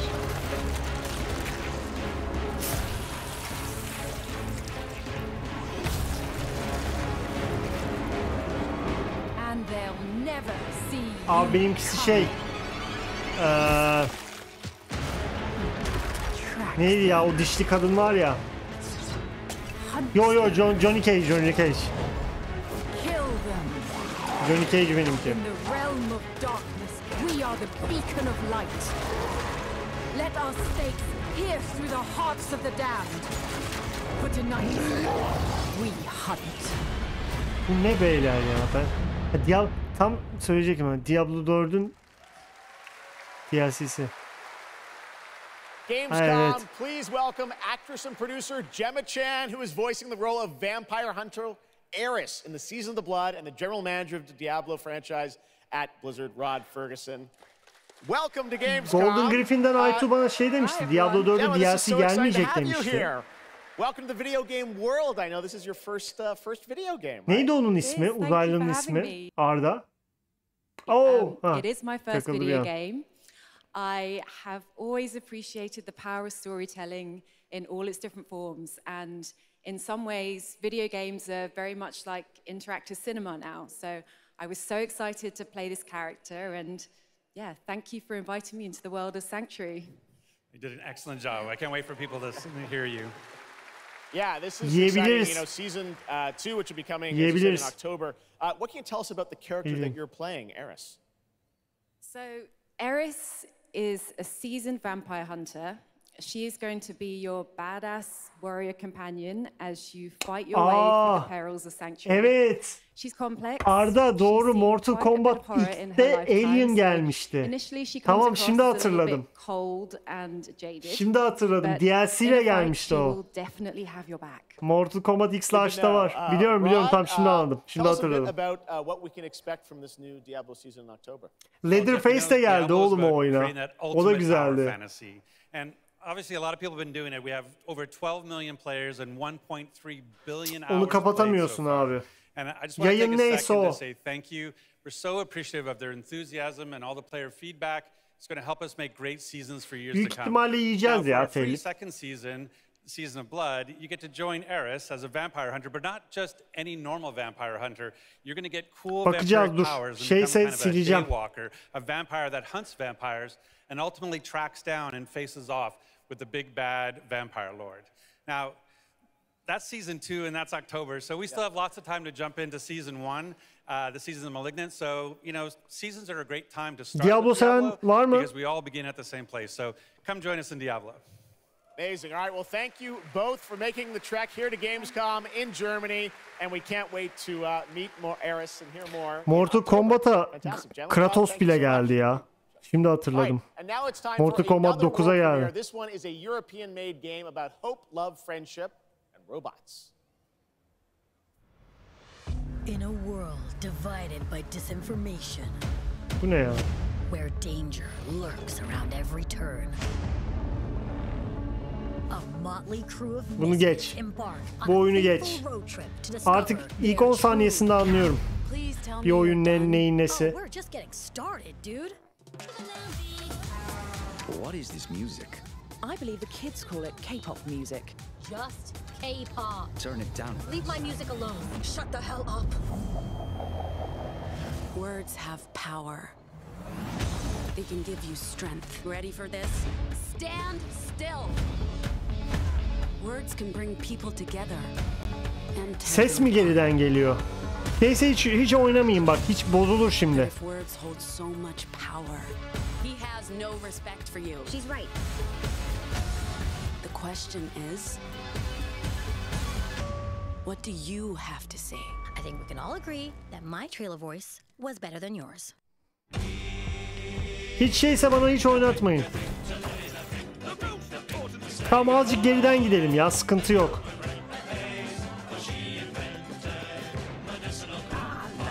Tamam, onda sıkıntı yok, sıkıntı yok. 10-15 saniyeden bir sıkıntı olmaz. Şimdi korkuyorum şey yapmaya.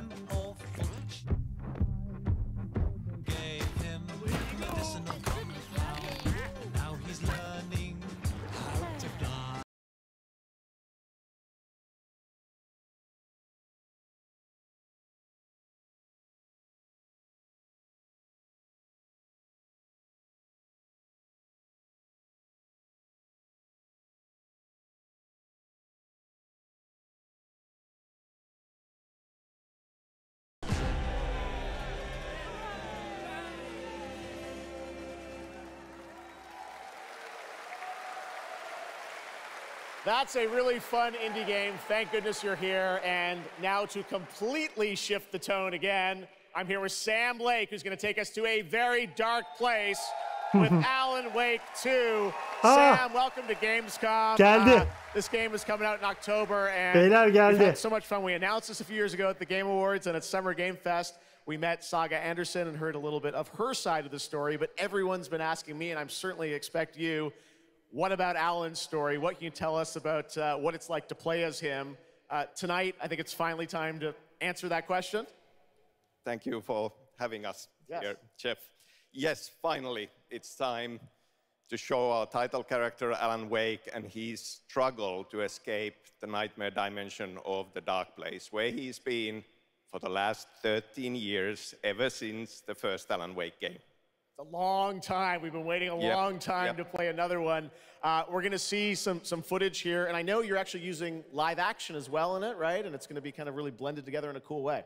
Yeah, the dark Oyunda live action place sahneler de is a olacak. dream reality, and it keeps drawing from Alan's mind, his thoughts, his İzle, fears, his writing, and he comes from New York 9 kişiysek şu an yeni rekorumuz. He has written crime fiction set in New York City. So now The Dark Place takes the shape of a nightmare in New York City. And we have used different mediums in our experience. Ya beyler, sıkıntı ne biliyor musunuz? Bu oyun biraz korku olacak. Hani ben Resident Evil 7 ile 8'i rahat oynadım. Dead Space Remake'i rahat oynadım ama bilmiyorum bunu nasıl oynayacağız. This game, I cannot wait. We don't have to wait too long. It's coming in October. Korku bana iyi gitmiyor. At the brand new trailer for Alan Wake 2. Sam, thank you. Pre-order'ımızı yaptık tabii. Onda sıkıntı yok. Bunu da Deluxe Edition'ı çaktık. In a horror story, they're only victims and monsters. Bu oyun sadece dijital satılıyor biliyorsunuz değil mi? İlk yani hiç CD'lisi satılmayacak.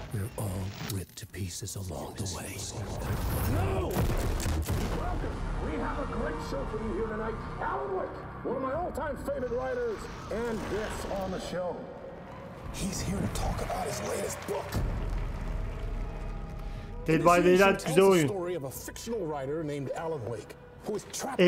Bir şey söyleyeceğim. Sana 2 tane oyunu önereyim mi Arda? Hazır mısın? Did you write these pages, Mr. Wake? I'm trying to remember it. You're the killer. The cult leader. No! You've got the wrong man!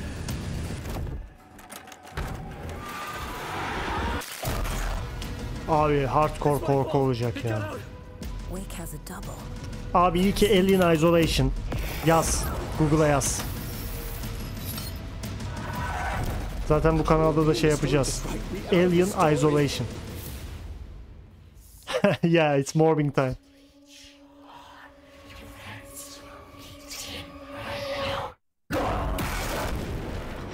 Of, tam kontrole benziyor ha. Zaten aynı firma yaptı ya. Beyler az kaldı. Tamam, Deluxe'umuzu aldık.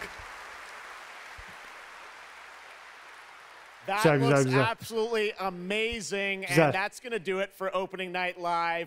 We have so many amazing Alien Isolation. Şimdi ikincisini söyleyeceğim. Hazır mısın? Watching online, Jasmine, thank you for co-hosting. And I gotta say, we got a lot of great games coming up in the next few months. So I hope you enjoy the rest of Gamescom and get ready for what's going to be quite a debate about Game of the Year. And speaking of the Game of the Year, I'm happy to announce tonight that the Game Awards will be returning Çok bir şey kaçırmadın live ya. this December. And we've got a date for you. Silah milah veriyor işte. Kıyafet veriyor. Çok bir şey vermiyor.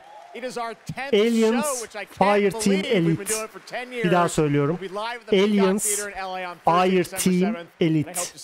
İstersen chat'e de yazarım. Very, very special show. Thanks again for watching Gamescom Bu kadar. Opening Night Live. We'll see you again next year. Good night, everybody. Ya olsun ya. Ucuza da aldık zaten. Sıkıntı yok. PS Store'dan. Çok güzeldi beyler.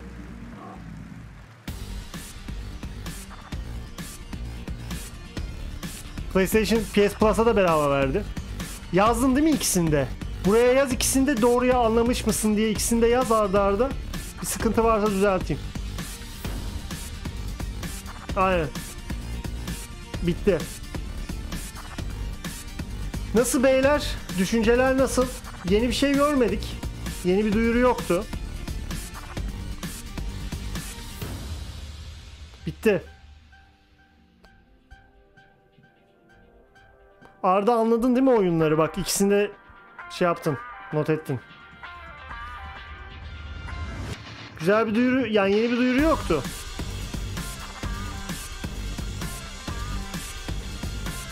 Güzel. Güzel. Güzel. Psst. Tamam. Şimdi şeye geçme. Şeye geçme. Dur. Dur. Tamam. Şimdi beyler.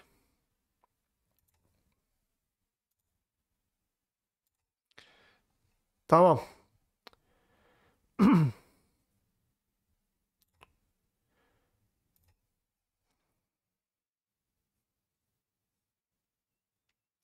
GTA 6'ya daha çok var. Beyler bence güzel bir yayındı. Katıldığınız için herkese teşekkür ediyorum. Başlatacağım. Eğer şimdi geliyorsa 12'yi geçince geliyorsa başlatacağım ama işte yarın sabah 9 gibi falan açılıyorsa ya sabah başlatacağım. Bir şimdi George'lara sorayım. Yes. Do you wanna play zombies? Bir 2 dakika bir su içeyim, bir kendime geleyim, biraz zombi yayını açacağım. Bir gece 2'ye 3'e kadar oynarız. Yes. Let's play zombies. Beni izlediğiniz için bence de 2025 bana da öyle geliyor. Bana da öyle geliyor. Beni izlediğiniz için çok teşekkür ediyorum. Geldik, sohbetimizi, muhabbetimizi yaptık. İyiydi yani.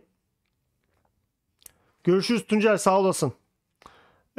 Yorumlar, yani çok fazla yorum yapacak bir şey yok zaten. Phantom Liberty'yi görmek güzel oldu. Alan Wake'i biraz gördük. Çünkü ya böyle wow diyeceğimiz bir şey yok. Ama gördük işte, oyunları gördük. Mirage'ı çok az gördük. Alan Wake tam, ya zaten aynı firma yapıyor biliyorsun. Kontrolde de Alan Wake için DLC yapmışlardı. Yok. Yok, seneye. Ama şey olacak. Sony bir yayın yapar. Spider-Man 2'yi gösterir. Bir şeyler gösterir. Bir şeyler duyurur. Onu da zaten izleriz. Onda Golden Griffin'den i2 da gelir büyük ihtimalle. Ortak yayın olur. Gayet iyiydi. Size çok çok teşekkür ediyorum.